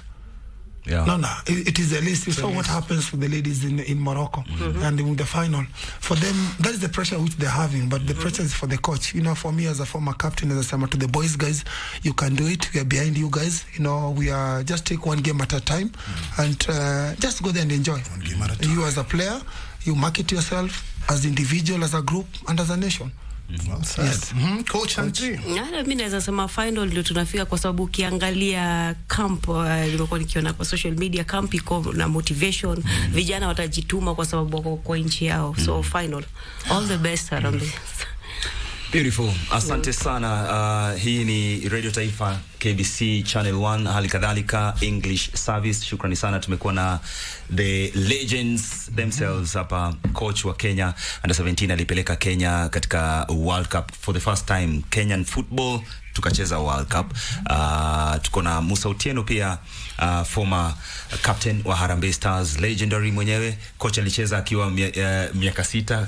Ameniambia Otero mwenyewe alicheza miaka 17. Tunasema shukrani sana.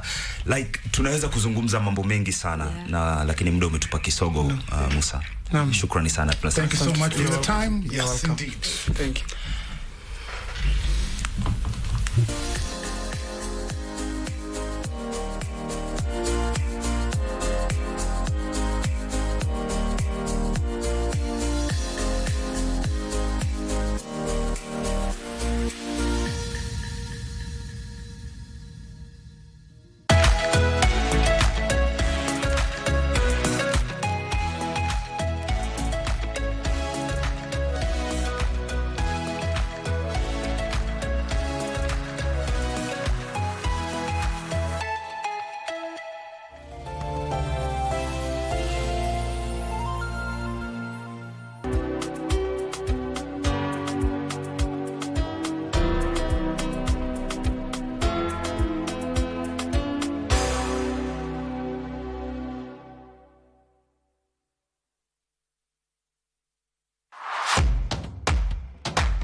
Wakenya wenzangu, this August, something big is happening.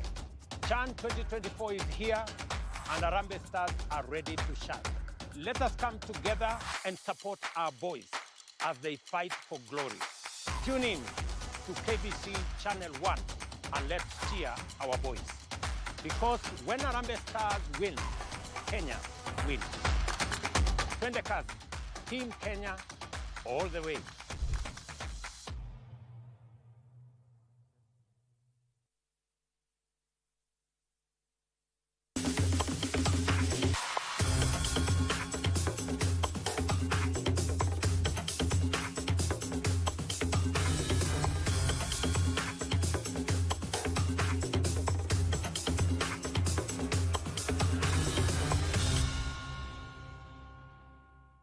Looking to advertise on KBC? KBC announcement services are now available on eCitizen. Visit kbc.ecitizen.go.ke and fill out the online application form. It's simple. 1. Complete the form. 2. Upload required documents. 3. Receive a quotation based on word count. And 4. Get notified via SMS when your announcement is ready. Please note, clearly indicate the type of announcement, service station, and all relevant details. 2. All applications must be made online only. Manual submissions will not be accepted. And 3. Announcements will air after news bulletins. For assistance, reach us on email ecitizen@kbc.co.ke or use our social media handles, Facebook, your Facebook account, and X at your X account. Or you can call us on 0723 892 654 or 0734 780 124. KBC announcements. Simple, fast, and digital.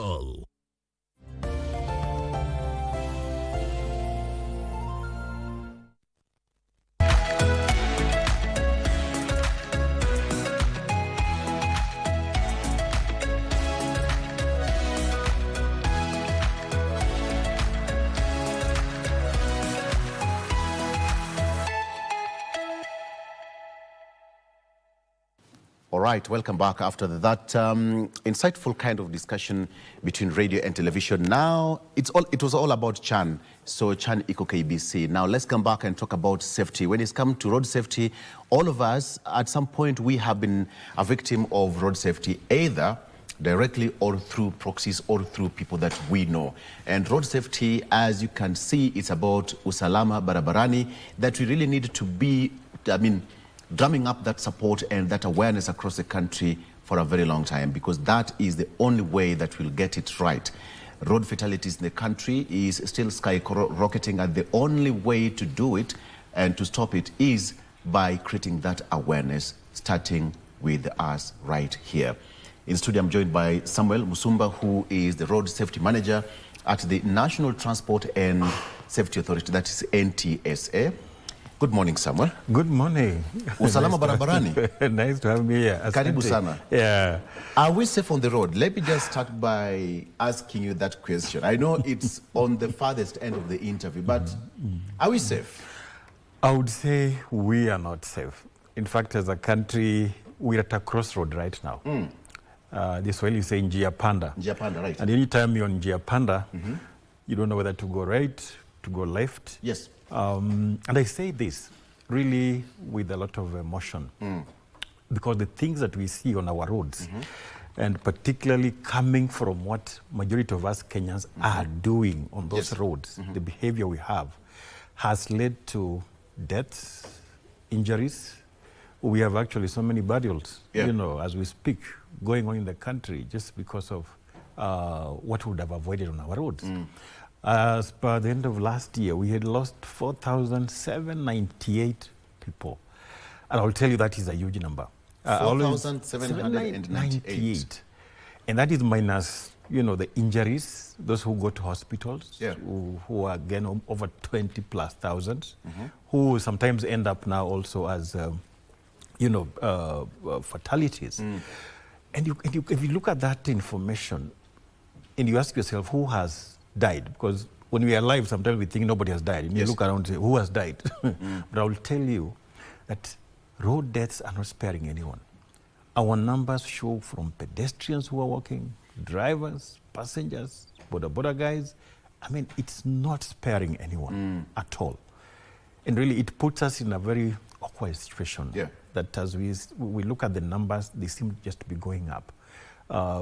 Very soon, because I was just looking at the data when I was coming here from January to June, we already hit 2,306.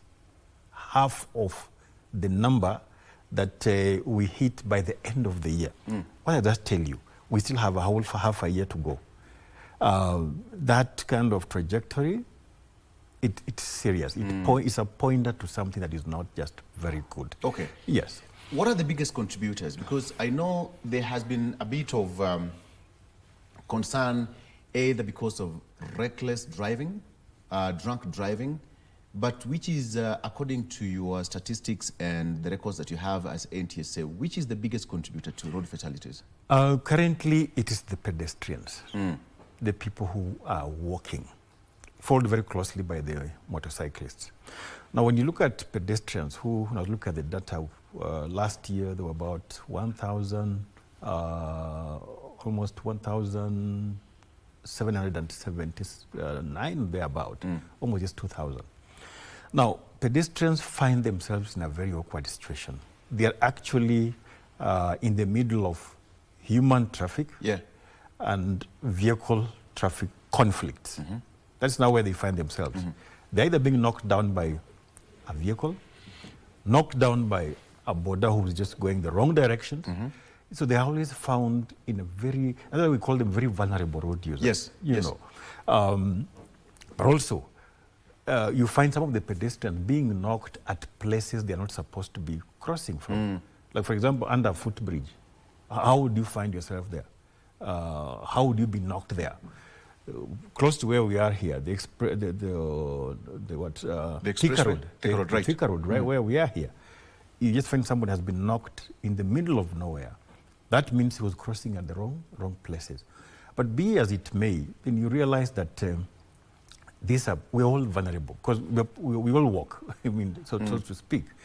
So then the caution should go to even the drivers. You look out. There could be a pedestrian crossing. Just look out. Let's not condemn them and say, yeah, no, but they were crossing at a wrong place. So I knocked him because he was crossing at the wrong place. That should not be an excuse at all. Nobody should die. But also, those of us who are walking, just look out for, again, these vehicles. Because as I said, they find themselves in a mix of a conflict. You know, speeding vehicles, speeding motorcycles. So then that means that you have to be very careful. In fact, more than anybody else. Look out for a motorcycle, look out for a vehicle. But some of us sometimes walk and say... Where is the biggest responsibility, the pedestrian or the motorist? Both. Both. Because if I'm driving, I should look out for... Something may come up. And in this country, let's be alert to that. Let's be alive to that, that somebody may cross. A child may cross. A border may just cross. Can we be just on the lookout? So really, for me, it is both of us are to blame here. I mean, me, I'm walking. How am I walking? Am I looking on the right, on my left?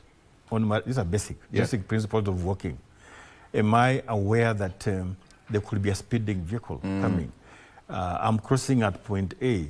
For example, I don't take a footbridge, but I'm crossing, say, the Thika Road, for example. I think I should be more careful. I have to look at how are these vehicles moving? What is the speed of this vehicle?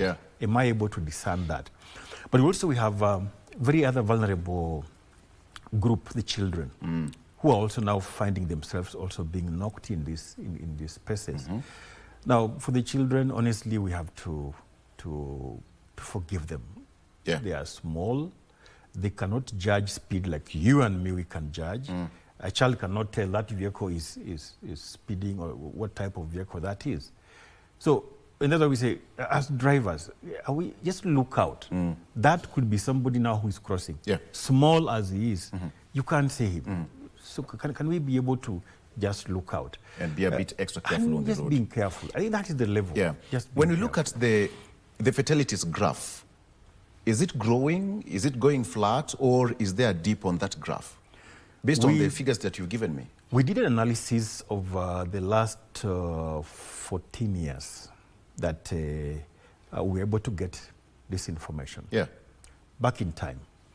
I'll tell you that the only time we ever came a little bit lower than 3,000 was around 2014. 2014. Around there. Okay. And it was not even lower because it was about like 2,904 deaths, just lower than 3,000. The rest of the years have maintained an over 3,000 deaths. It has been despite the consistent campaigns by NTSA. It has been record. Yeah. Now it has even gone further to over 4,000. From 3,000, it has now skyrocketed to over 4,000. That tells you quite a number of things. Fine, we agree that there's been improvement in roads. A number of paved roads now, many. That's what I wanted to come to. Yeah. Because when you talk about 2010, 2011, 13, thereabout, we didn't have good roads. No, they were not very good roads. But then now we have good roads and we have got new cars. Things are just now. Exactly. So who takes the biggest responsibility? Because when you have good roads, that's an infrastructure which is very important. But then now, you are responsible to give me that license, telling me, Victor, you are good to go. Please go and drive. So who takes the other side of the responsibility? I will tell you, Victor, 90% of our problems is ourselves. See that road outside there, or where you've parked your car, it's not moving, right? Yeah. Will it kill someone? No, it's not a danger to anybody. It's not a danger to anyone. Right. That road, just the way it is there, even the road just close to us here, outside here, it has no problem. But it has a story. It will tell you, if you don't use me well, I'll kill you. That car of yours parked out there, it has just its own story, quietly stood there. But the moment you get in, tells you, hey, have you fastened your seatbelt? What speed are you hitting me at? You know. So for me, it is, or for us as NTC, when we look at all this data, we see an element of just our behavior in that space. Honestly, we blame our behavior. Yeah. Why would I speed at a distance of 50 kilometers, then I do 100? Okay. Look at our newest road. A good example, the expressway. The expressway, the designers put 80 kilometers per hour. And these designers, that's science. You know, speed is science. They knew very well that if you're coming from Waiyaki Way to Mlolongo and you're up there, if you are doing a range within 40 to 50, 60, up to 80, you will be way ahead of anyone who is down here. By all means, you will be far. You will hit Mlolongo faster than this guy down here, even if you just do 40. Even if you just did 30, you'll be ahead of those guys. But what do we see on the expressway? 120, 140. You know, somebody even did 180. We already on the expressway had fatalities. People have crashed. And you wonder, really, now, how do we do that? We even were proposing, can you put bumps on the expressway? Because from the look of things, we cannot manage ourselves in that space. So really, a lot has to do with what is our attitude on the road? The law is there. But then what is our attitude? I've just bought a new car. Is that a warrant for me to speed? Is that a warrant for me to do funny things on that road? You know. All right. So really, it goes back to personal responsibility. Yes. So NTSA, you've been running a campaign called Usalama Barabarani, and in partnership with the EU for 5 years now. How has it been? It's quite been a journey and a good one, I would say. And really thank our partners, EU, for that kind of support. This particular project came in to address some of the issues now we are talking about. Unfortunately, of course, it was a pilot project for 6 counties, because they wanted to see, can you demonstrate results in 6 counties, then now replicate to the rest of the 41 counties. So the 3.5 years or 4 years, we were doing Makueni, Nairobi, Kericho, Kakamega, Kisumu, Nakuru counties. Now, the focus was on, one, to develop a relationship with the county governments. So that we see that road safety is just not at the national level, but are we also able to bring in the county government? Devolve it. Yes. Because transport is also partly devolved, you know. So that if we are talking about border issues, what should the counties be able to do? We are talking about children's safety, we are talking about, you know, the entire public, then what the counties should also contribute. Within that campaign, we're able to establish what we call county transport and safety committees. Now, these are constitutional committees which are supposed to be there to form that link between national government and complement each other and then work out on county-specific issues. Yes. I'll tell you, Victor, like a border issue is actually a county issue. The counties are the ones supposed to give them drop-off points, pick-up points, operating hours. It's a county issue. It's just not a national, you know, issue. Then part of that project also, we were able to do a lot of public education programs. You know, everywhere we went, all the way mashinani. And I will tell you that the level of awareness in terms of safety, I don't think no Kenyan should lie that they have not heard anything about safety. No Kenyan should lie that they don't know about the traffic law and all that. That really has been, you know, out there. We reached out to schools, we reached out to those markets, you know, everywhere. Yeah. Part of that project also was to undertake what we call road safety audits. We don't construct roads ourselves. But once a road has been done and it has issues, we always come in to look at, we plug in like a software. We look at, did it meet the standards of safety? You know, are there issues that need to be addressed? Do they need signage, for example? Are there rumble strips, bumps that needs to be put somewhere? So part of that project was actually to look at those roads, the high-risk roads in those locations. Part of that project also was now to look at issues driving. One of the things that we're really focusing on, Vic, in this country is to professionalize driving. We want to move away from that old narrative of driving was meant for failures. Yes. You know, Yes. when we were growing up, Right. any child who failed KCPE, KC, whatever, Peleke pale ajifundishe kuendesha gari. And perhaps that explains the problem sometimes we have on our roads. Because if you condemn me to something, then I become like the black sheep in the home. Absolutely. So if I go to that road, I'm this black sheep. Hata nyumbani hawanipendi. I'm a failure. But do people really understand that driving is a career? It is a career. It is a career. It is. Yeah. I mean, people are earning from driving. It is a even, career. even here where you work, there are people who've retired as drivers. As drivers, yes. Absolutely. Yeah. How many bus drivers, matatu drivers have taken their children to school, have, you know, taken people all over. So why would you condemn it to look like it's meant for you know, failures? Yeah. So we really want to professionalize that. And part of the things that now we are doing, and which was part of that project, Muslim Brand project, was to ensure that then we improve the training, we improve the testing. We are now to a level to the of drivers. To the drivers. Okay, okay. We're actually now even introducing centers of excellence, where today if you go for your driver test, you will do an exam, a serious exam, in fact, written exam. You will not go through those, you know, corners. No, written exam. Write for us this and that. We're even moving now to automating that exam. That week you come to this center and just sit behind a computer, answer your questions, and, you know, we'll mark you by that. I get it. The system marks you. Yeah. And then simulating even the roads. You know, we want to move away from that old table where you are told, songesha hii gari from here to there. There are no such kind of superficial roads. A road without a border, a road without a bump, I mean, how? And then you just move the vehicle, like a toy somewhere. That one is not very realistic. Okay. So we will simulate these roads, and then you sit behind a simulator. We tell you, take this vehicle from Langata, come and park it at Kencom. Here, let's go. Do you have a simulator in Nairobi? Oh yes, our centers now are picking up that. Okay. Yes. That would be interesting. I think I would be part of it. I would really. Interesting. Please go for your refresher. There's a road safety curriculum launched by, just about to be launched by KICD. And it's one of the biggest milestones by EU and NTSA. I really want you to talk to me about that partnership and how it's faring. Yeah. Actually, part of that project was now introduce road safety in schools. For a long time, you and me went to school.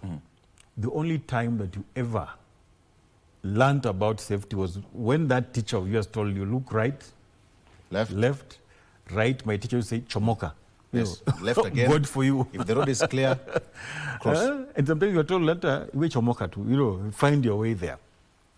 And that meant so much. Because the only other time that you come to interact with road safety was now when you go to a driving school. But now come in this project, and we were able to, we thank the Ministry of Education to have accepted road safety to be part of the curriculum, the KBC curriculum. Now, we've partnered with the KICD, which is under the Ministry of Education, because they are the experts in curriculum development. Yeah. And that curriculum, I'll tell you, Vic, is so progressive, is so good, from grade 1 all the way going up to grade 12. And you can imagine, it has now been introduced as a subject. And the books are out already? Oh, things are there. They have already been put in the syllabus, What we tried to avoid was to make it an examinable subject. All right. Because the danger to an examinable subject, if I fail, forever and ever. Yes, you'll never find yourself on the road. I think I'll not even like it. Yeah. But now this is it's among the cross-cutting and pertinent issues. More of us a life skill. You grow with it. So we'll be launching this curriculum come the 5th of next month. Great. But importantly, we are seeing a future where we have safer citizens. Children are also behavior change agents. Today, if your daughter, your son told you, Daddy, don't drive while you're on phone. Of course, they will tell you teacher said. They believe teacher is teacher is the alpha and omega. And omega. Teacher said, please don't do this.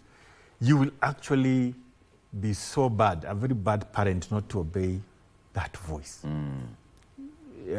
Daddy, umekunywa soda kali. We cheat them that this soda kali when it is pombe. Umekunywa soda kali, don't drive. That kind of thing. You'll actually feel something, and you will not be able to do that. So we see a future where even as adults who have been so difficult to change will be changed by our children, our grandchildren, because they're going to learn through this. Progressively want to push it now even to even higher levels, high school. And luckily now grade 9 and 12 is almost a high school level. So we are also looking at now from there, the next levels of education up to university. Are we able to push this into courses that people can now actually learn, at that level? A great one. Yes. Let's talk about the attitude and behaviors on our roads. And the biggest culprit here is the boda operator or boda operators in the country. We've seen a number of fatalities happening because of one mistake or another. In fact, according to me, an accident happens because someone else's mistake. All right? Why is boda a very big, in sharp focus, from the NTSA's perspective, and why? For us, it's a sector which is very important. Let's start from there. Very, very important. I'll tell you, Victor, this is a sector that is now employing over 3 million youths in this country. And if you look at the earnings from that sector, because our registration now is really going so up, earnings from this sector, we're just doing some simple mathematics. Nairobi, for example, this guy takes you from town to Upper Hill, the other side. You pay 200. He does 10 trips.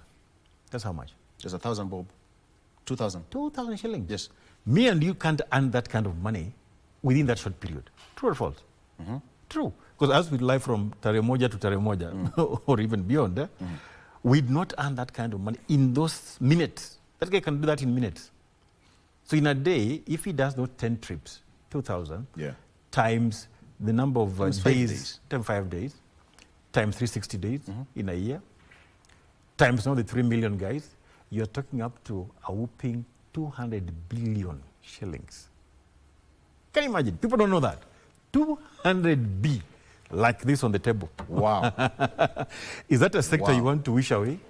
The answer is no. Then you have a lot of work to do as NTSA to professionalize the sector. Absolutely. Because we can't wish away that kind of money. that kind of contribution. All right. Look at how many livelihoods depend on that. So many. But now the focus, why is also our focus there? It is the outcome of their behavior on the roads. Majority of them are not trained. They hit the road without any training. As long as I know how to handle a motorbike. They don't have an insurance cover. They don't use helmets. So they end up now, you know, into those accidents. Okay. They end up dying. Okay. So many are injured now in hospitals and all that. And that's why the numbers, as you saw, motorcycles actually number 2 to the pedestrians, you know, in terms of deaths. Okay. So that is really a concern for us and really a focus for us. We need to have that attitude change. Absolutely. Your final words, because this is very important for the country. That is your camera to in 10 seconds. Can you? Yeah. Mine is really urge Kenyans to be careful on our roads. And we are saying this very sentimentally. We are saying this because as a country we are now at a crossroad. When we look at the number of deaths on our roads, just because of unavoidable behavior on our roads, really it's so worrying. If you look at a number of 4,798 lives lost in 1 year and over 20+ thousands of injuries, then as a country, things are just not working right. But if you look at these numbers, they're coming because of just our behavior, nothing rocket science. Why would you speed when you're not supposed to speed? Why would you drink and drive? Why would you not belt up, for example? Look out for other road users. There's a group of road users who are so vulnerable in this country, pedestrians, and all of us are pedestrians. They are dying en masse. I mean, look out for a pedestrian. He could be crossing or she could be crossing a road somewhere. Please look out for someone. A child could be crossing that road. Look out for someone. So it's all about our attitude. It's all about respect for life. The law is there, yes, but your attitude and respect for life really matters a lot. Just be careful on the road. Thank you very much. Just be careful on the road. I think that's a better way to wrap it up. I think people should know that driving is an art, a skill, and people should just enjoy. Absolutely. All right, enjoy. Whenever you're on the wheels, please, let's be careful. And I always remind people, better be late than be Absolutely. Be the late. Be the late. All right. Thank you, Samuel Musumba, who is a road safety manager at the National Transport and Safety Authority, NTSA. Asante sana. The campaign is about usalama barabarani and let's keep safe on our Kenya roads. And we're going to see another day. That's why we wrap it up. We are taking a break and Vivian is up next. Stay with us.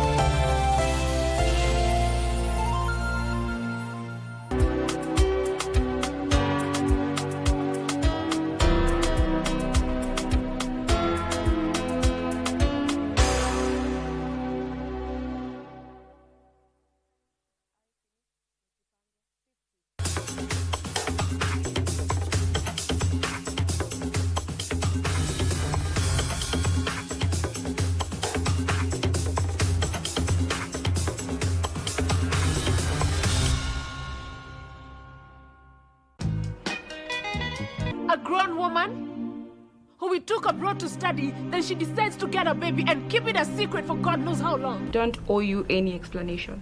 Are you Chris? Unajua mimi ni nani? If you don't let me go right now, my friend, you are in trouble. You need to come back. I feel like something bad is gonna happen.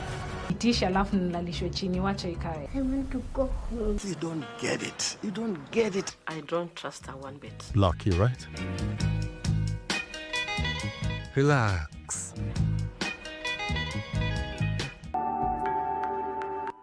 Ingekuwa vizuri sana kama ungepigania Jane wako vile unapigania watoto wa Joyce. Usinitajie huyo pepo. Ishinde hiyo pepo kabisa.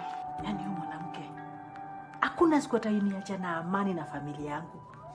Ashughulike tu na boma yake. Nimekuambia urudi hivi umekuja. Let's grow up. Let's mature. Mimi sioni shida yoyote. Acha uongo. Wewe na Joyce hakuna kitu mnafanana.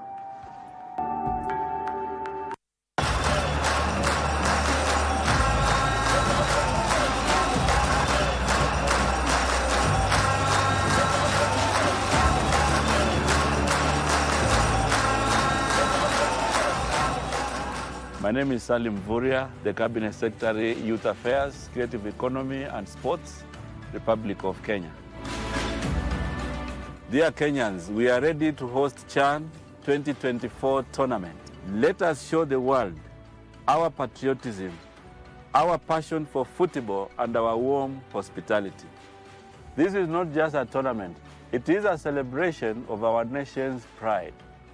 Join us in Nairobi as we welcome the continent and the world to experience the thrill of CHAN 2024. It is our time to shine. Let us make CHAN 2024 a great success and rally behind our team, Harambee Stars. Hashtag Jaza Study.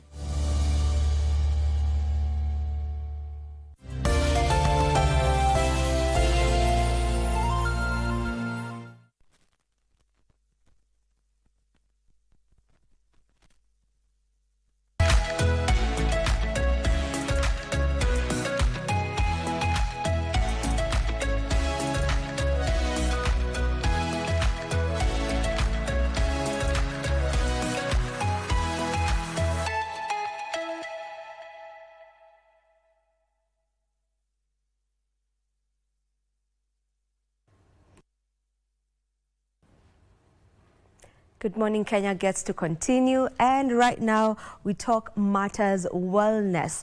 Our topic of conversation is sports wellness, but to be specific, we're looking at the subtopic of keeping fit. How are you able to keep fit at all times, just as a general normal person, not necessarily.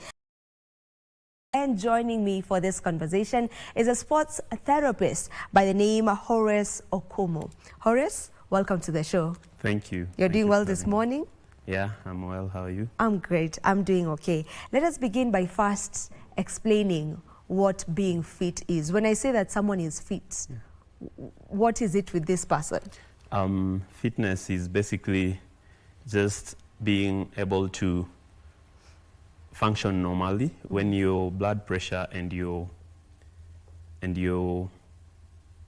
vital organs are functioning in a normal way from the medical assessment, then we can be able to tell that this person is fit. Yeah. Yeah. What's the importance of just keeping fit at all times?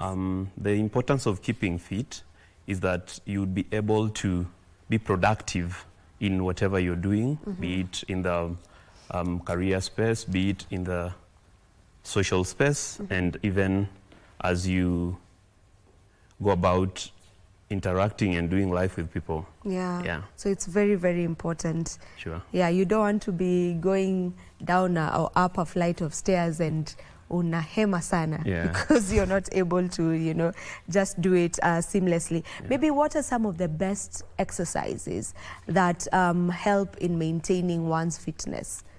The best exercises are the basic things that we do on a daily, from walking to jumping to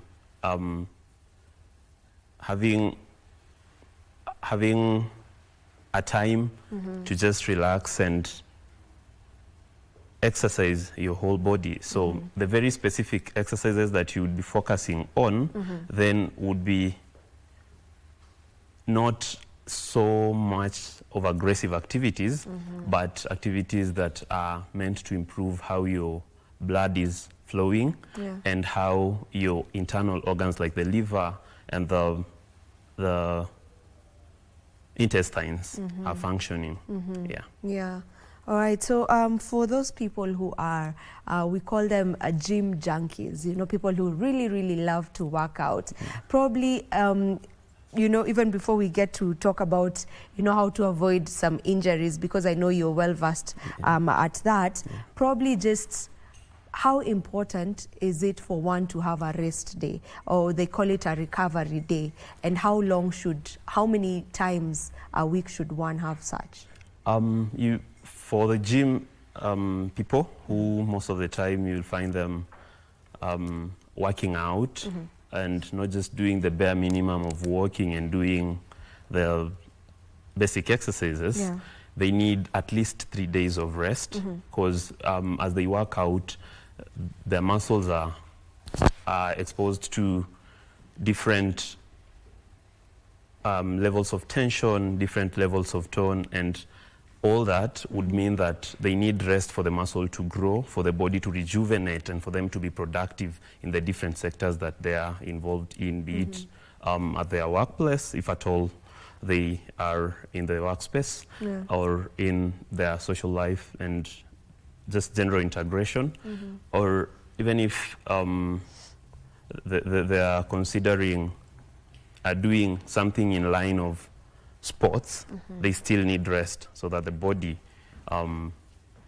progressively rejuvenates and gains energy to make them productive. Okay, so you're saying 3 times a week? Yeah, they need at least 72 hours of rest. Oh, that's interesting, because you get to hear of people who work out 6 times a week, so they just have 1 rest day. So that is unhealthy. It's not recommended. Yeah, that's unhealthy, because I think one thing that is not well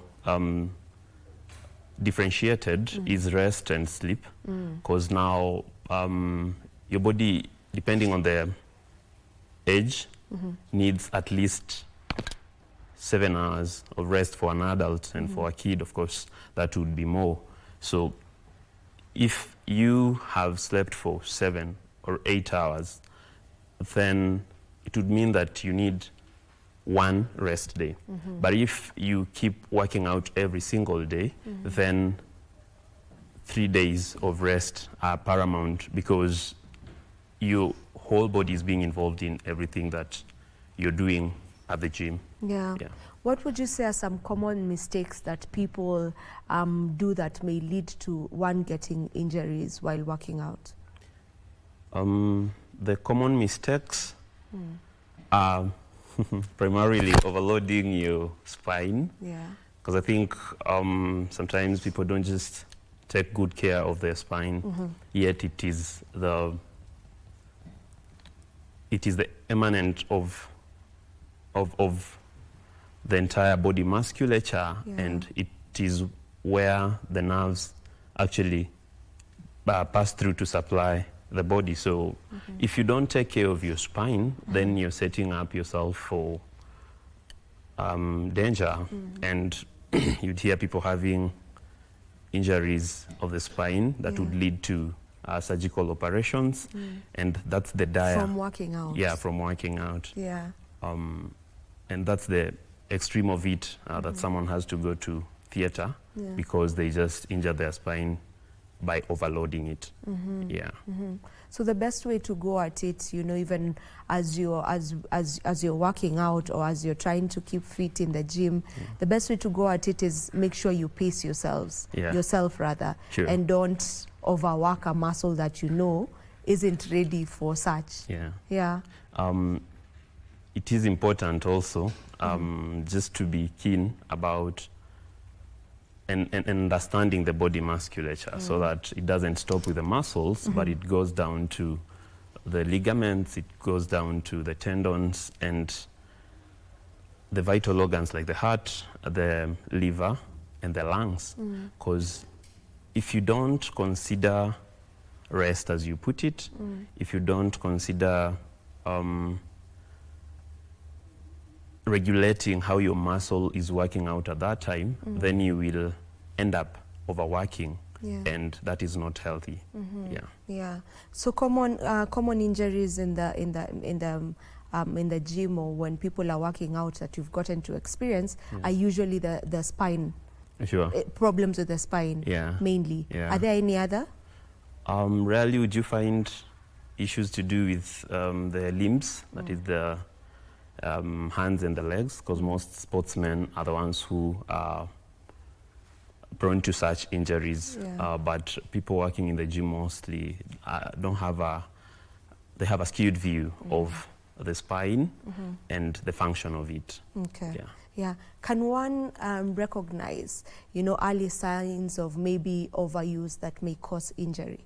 Is it possible to recognize it early before you get to get an injury that now may need surgery and all of that? You find people recognizing those injuries, and one of the symptoms that point us to that is pain, because now someone would come presenting with a type of pain that is different from the normal pain, and you'd question their level of physical activity. And it's from that that you're able to rule out what they were up to, and seeing that an injury must have a cause, then the symptoms and the signs that someone comes with would point us to what is the cause, and then that's how we rule out the treatment plan. Yeah. All right. I want us to get to understand the role of warming up before working out, and after the stretches that people normally do after now getting to work out. What is the role of these two? Right. That's a good question.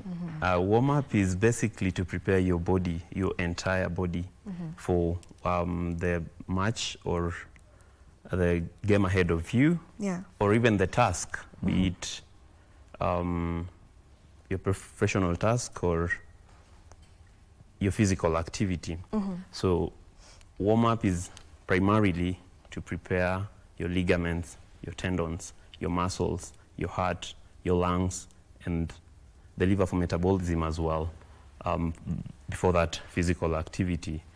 And the warm down now, the advantage of the warm down is simply just to calm down the system and to prepare you for rest after the physical activity. So depending on the level of your physical activity and your physical fitness, then you would seek a specific time for warm up and warm down. Yeah, because the body needs that preparation before a physical workout or a fitness session. And it also needs the cool down. The cool down, Yeah. So these are essential. Like if you're someone who works out, even if it's in the house, you need to incorporate the warm up and the close down. Yeah. Is it called a close down? Yeah, it's called it's called a warm down. Oh, a warm down. Yeah. It's called a warm down. So those are essential in every day, working out. Yeah, sure. All right. So now probably just to get to know, is mental wellness more prioritized nowadays when it comes to sports therapy today?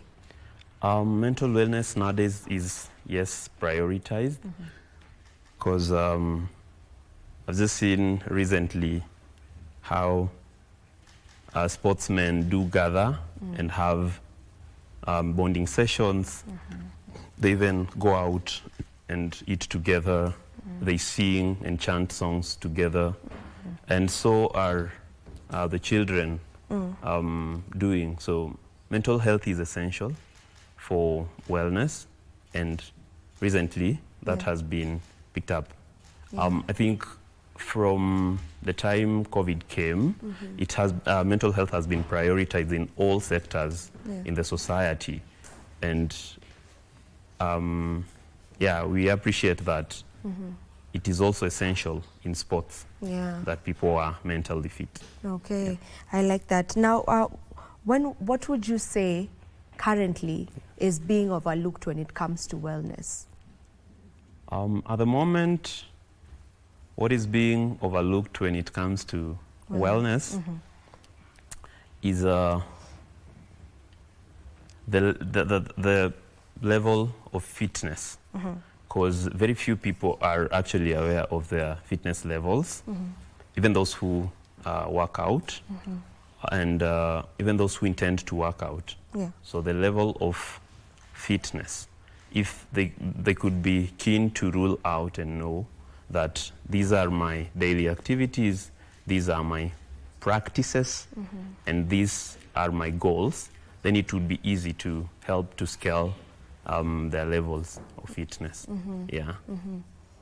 All right.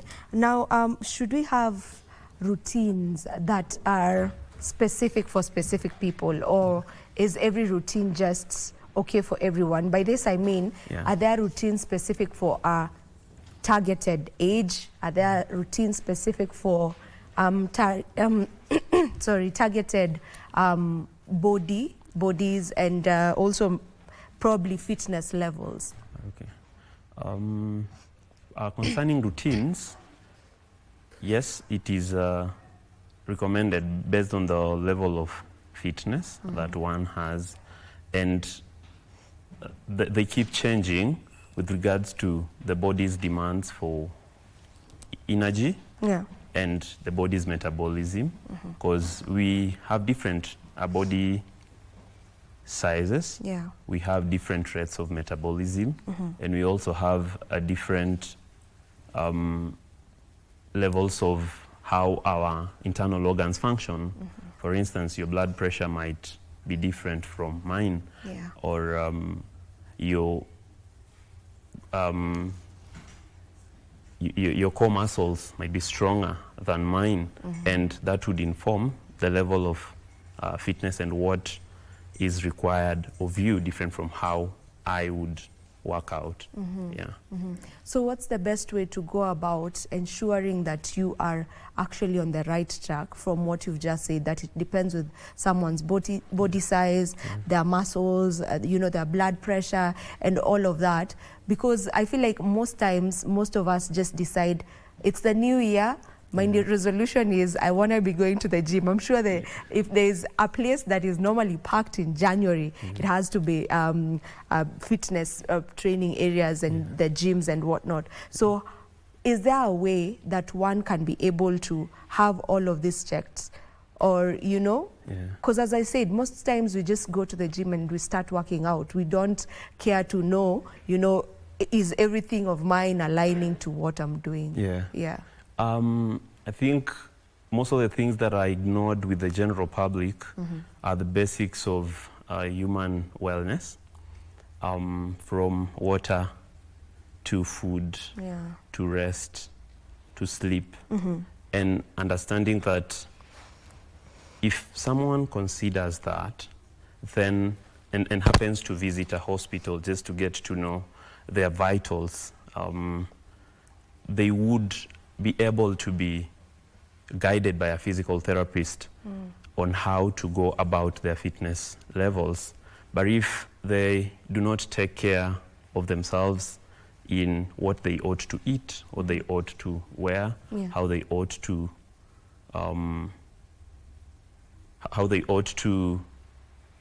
rest and sleep, then it would be difficult even for other therapists to rule out that these are the margins in which you ought to operate despite having the vitals in order. So we just need a health checkup at least once a year. As everyone would desire that they go to the gym, it's important that you visit the hospital just to get to know how your body is and if you could actually be recommended for the gym or if it is something that you need to wait before.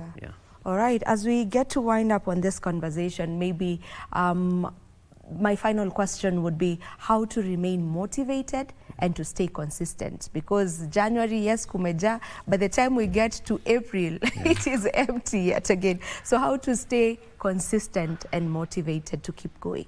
I'd say staying consistent begins with intentionality, that you want to work out, not because it benefits any other person, but because it's good for your own body. So if you spare, for instance, 10 minutes of warm-up, 20 minutes of workout, and 5 minutes of warm-down every single day, and have the discipline of rest as well, so that you don't overwork yourself, then it would help you to appreciate the place of fitness. All right, we have to wind up now, but probably if you just have final remarks in just 30 seconds. 30 seconds. I'd say people, just the general public, need to be keen on their level of fitness.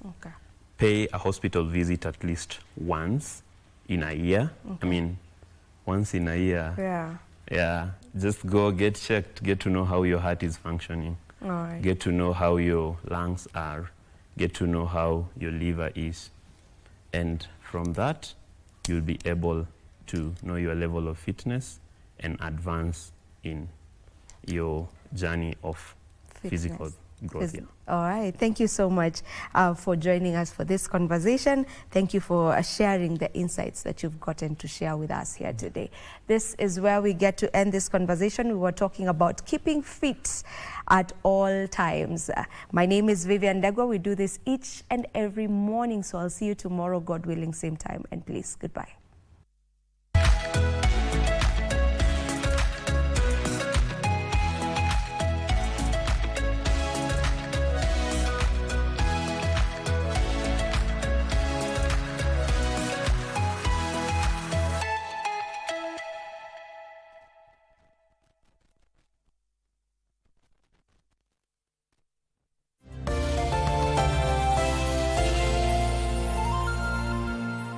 Looking to advertise on KBC? KBC announcement services are now available on eCitizen. Visit kbc.ecitizen.go.ke and fill out the online application form. It's simple. 1. Complete the form. 2. Upload required documents. 3. Receive a quotation based on word count. And 4. Get notified via SMS when your announcement is ready. Please note, clearly indicate the type of announcement, service station, and all relevant details. 2. All applications must be made online only. Manual submissions will not be accepted. And 3. Announcements will air after news bulletins. For assistance, reach us on email ecitizen@kbc.co.ke or use our social media handles, Facebook, your Facebook account, and X at your X account. Or you can call us on 0723-892-654 or 0734-780-124. KBC announcements. Simple, fast, and digital. And Lamin Camara with his first career goal. Ni muda wa kuhesabu kwa ajili ya kusherekea fasili na asili ya soka barani Afrika, ligi za ndani na magwiji wasiotambulika. Mangeni Alvin anaichanja ndani uzuri, David!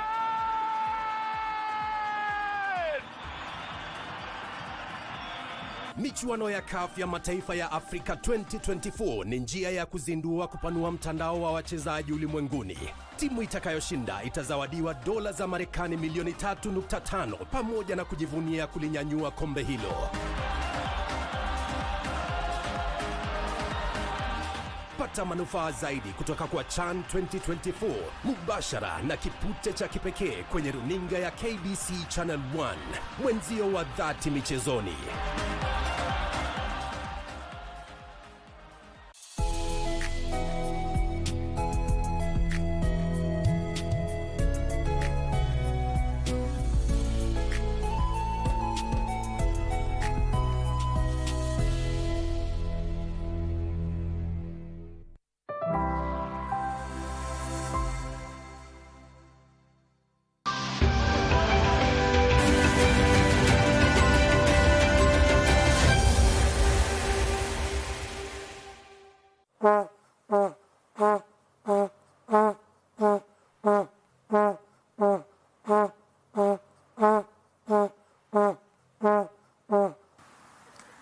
Mbio ya mgambo ikilia kuna jambo, na jambo hilo kwa hakika ni mashindano ya bara la Afrika ya soka yanajulikana kama CHAN, ambayo yataandaliwa katika mataifa ya Kenya, Tanzania na Uganda kwa mara ya kwanza. Na leo tunazingatia kundi la ba ambalo linajumuisha wenyeji Tanzania, Madagascar, Mauritania, Burkina Faso na Central African Republic. Karibuni.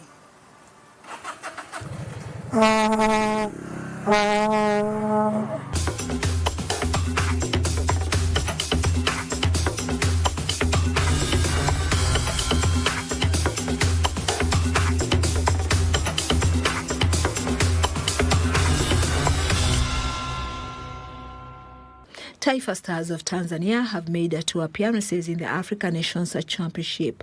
Their first appearance was in 2009 in Ivory Coast, where they took the first flight back home in the group stage after 3rd placing, which saw them collect 4 points from their 1-0 upset of Ivory Coast and a 1-0 draw with Zambia to narrowly miss out on the knockout phase.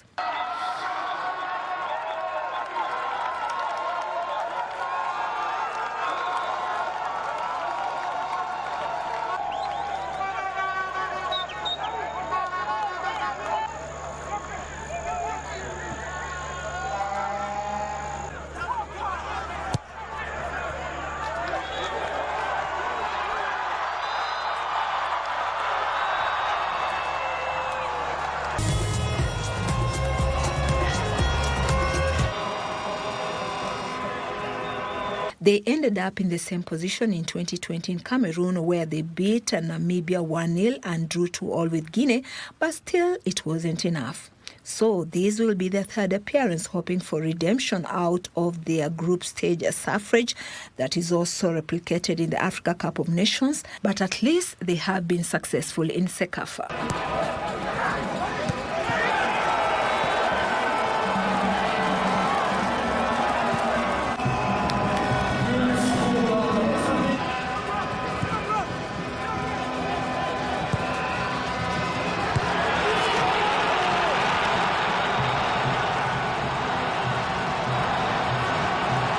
The Lions of Burkina Faso are also from West Africa, who are not as successful in the African Nations Championship as they are in the Africa Cup of Nations, where they've made 14 appearances to finish fourth in 1998 and 2021, third in 2017, but runners-up in 2013 in South Africa, where Nigeria beat them by a solid goal in Joburg after a fantastic run. Number 19!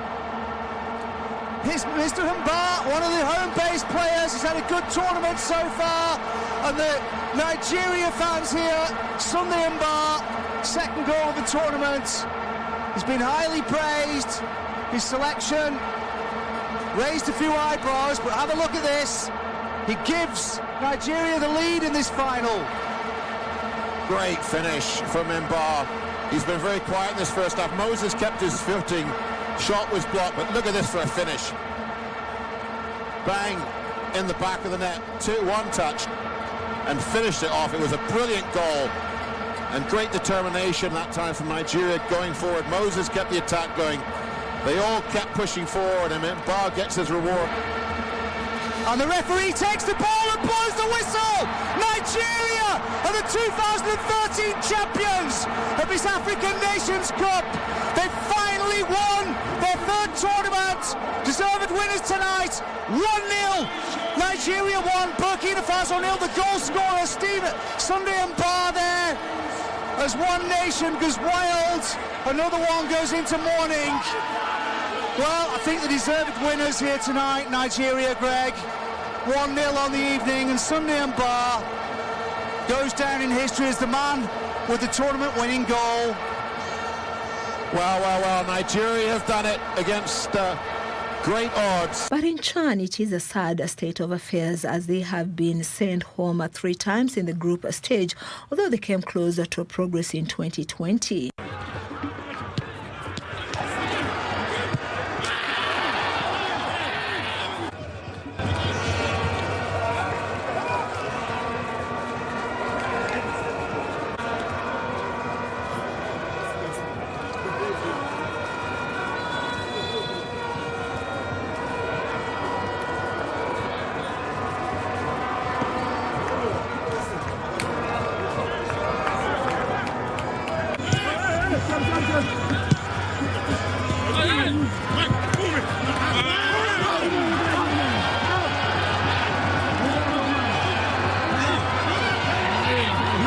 It's their hope that they'll be able to break that jinx at the Benjamin Mkapa Stadium. And finally, the Central African Republic are known as the wild beasts of UNIFAC. Unlike Kenya, they will be making their debut in the African Nations Championship, where they do not want to add up the numbers but make an impact in their first continental championship. Cross. First international goal from centre-back. Nyamganda, who had just come on, driving at the Angolans. Pass one, pass another, tees up Kondogbia, and what about that for a finish? A beautiful slide rule effort, bottom corner, clipping the post on its way in. Look at the celebrations and look what that means. And at this point you thought, is the turnaround on? But no, because Angola came back. This was Helder Costa, straight at. CAR stopper while he was still on the pitch, of course. Ufegan, and then missed the moment that Ufegan will never wants to see again. He holds his head while he was clearly clipped on the head. What was he doing going down? Did he stumble on the pitch? Why did he do what he did? Either way, it was an easy decision for the referee in the end. He had to go. And then Milson, the man who earned that red card. Somehow, just 5 for 7, got on the end of that. Just such a soft goal. Kalimba, the reserves keeper, will not want to see it again. And then the final whistle blew to really dampen CAR's qualification hopes while absolutely boosting Angola's. Hayo ndio mataifa ya kundi la B katika mashindano ya soka ya bara la Afrika la CHAN, na ndio maana tunaendelea kupigia debe mashindano haya huku tukielekea jijini katika mitaa kwa nia hiyo hiyo. Ali, si uje twende basi. Haya, hata nipande kwanza.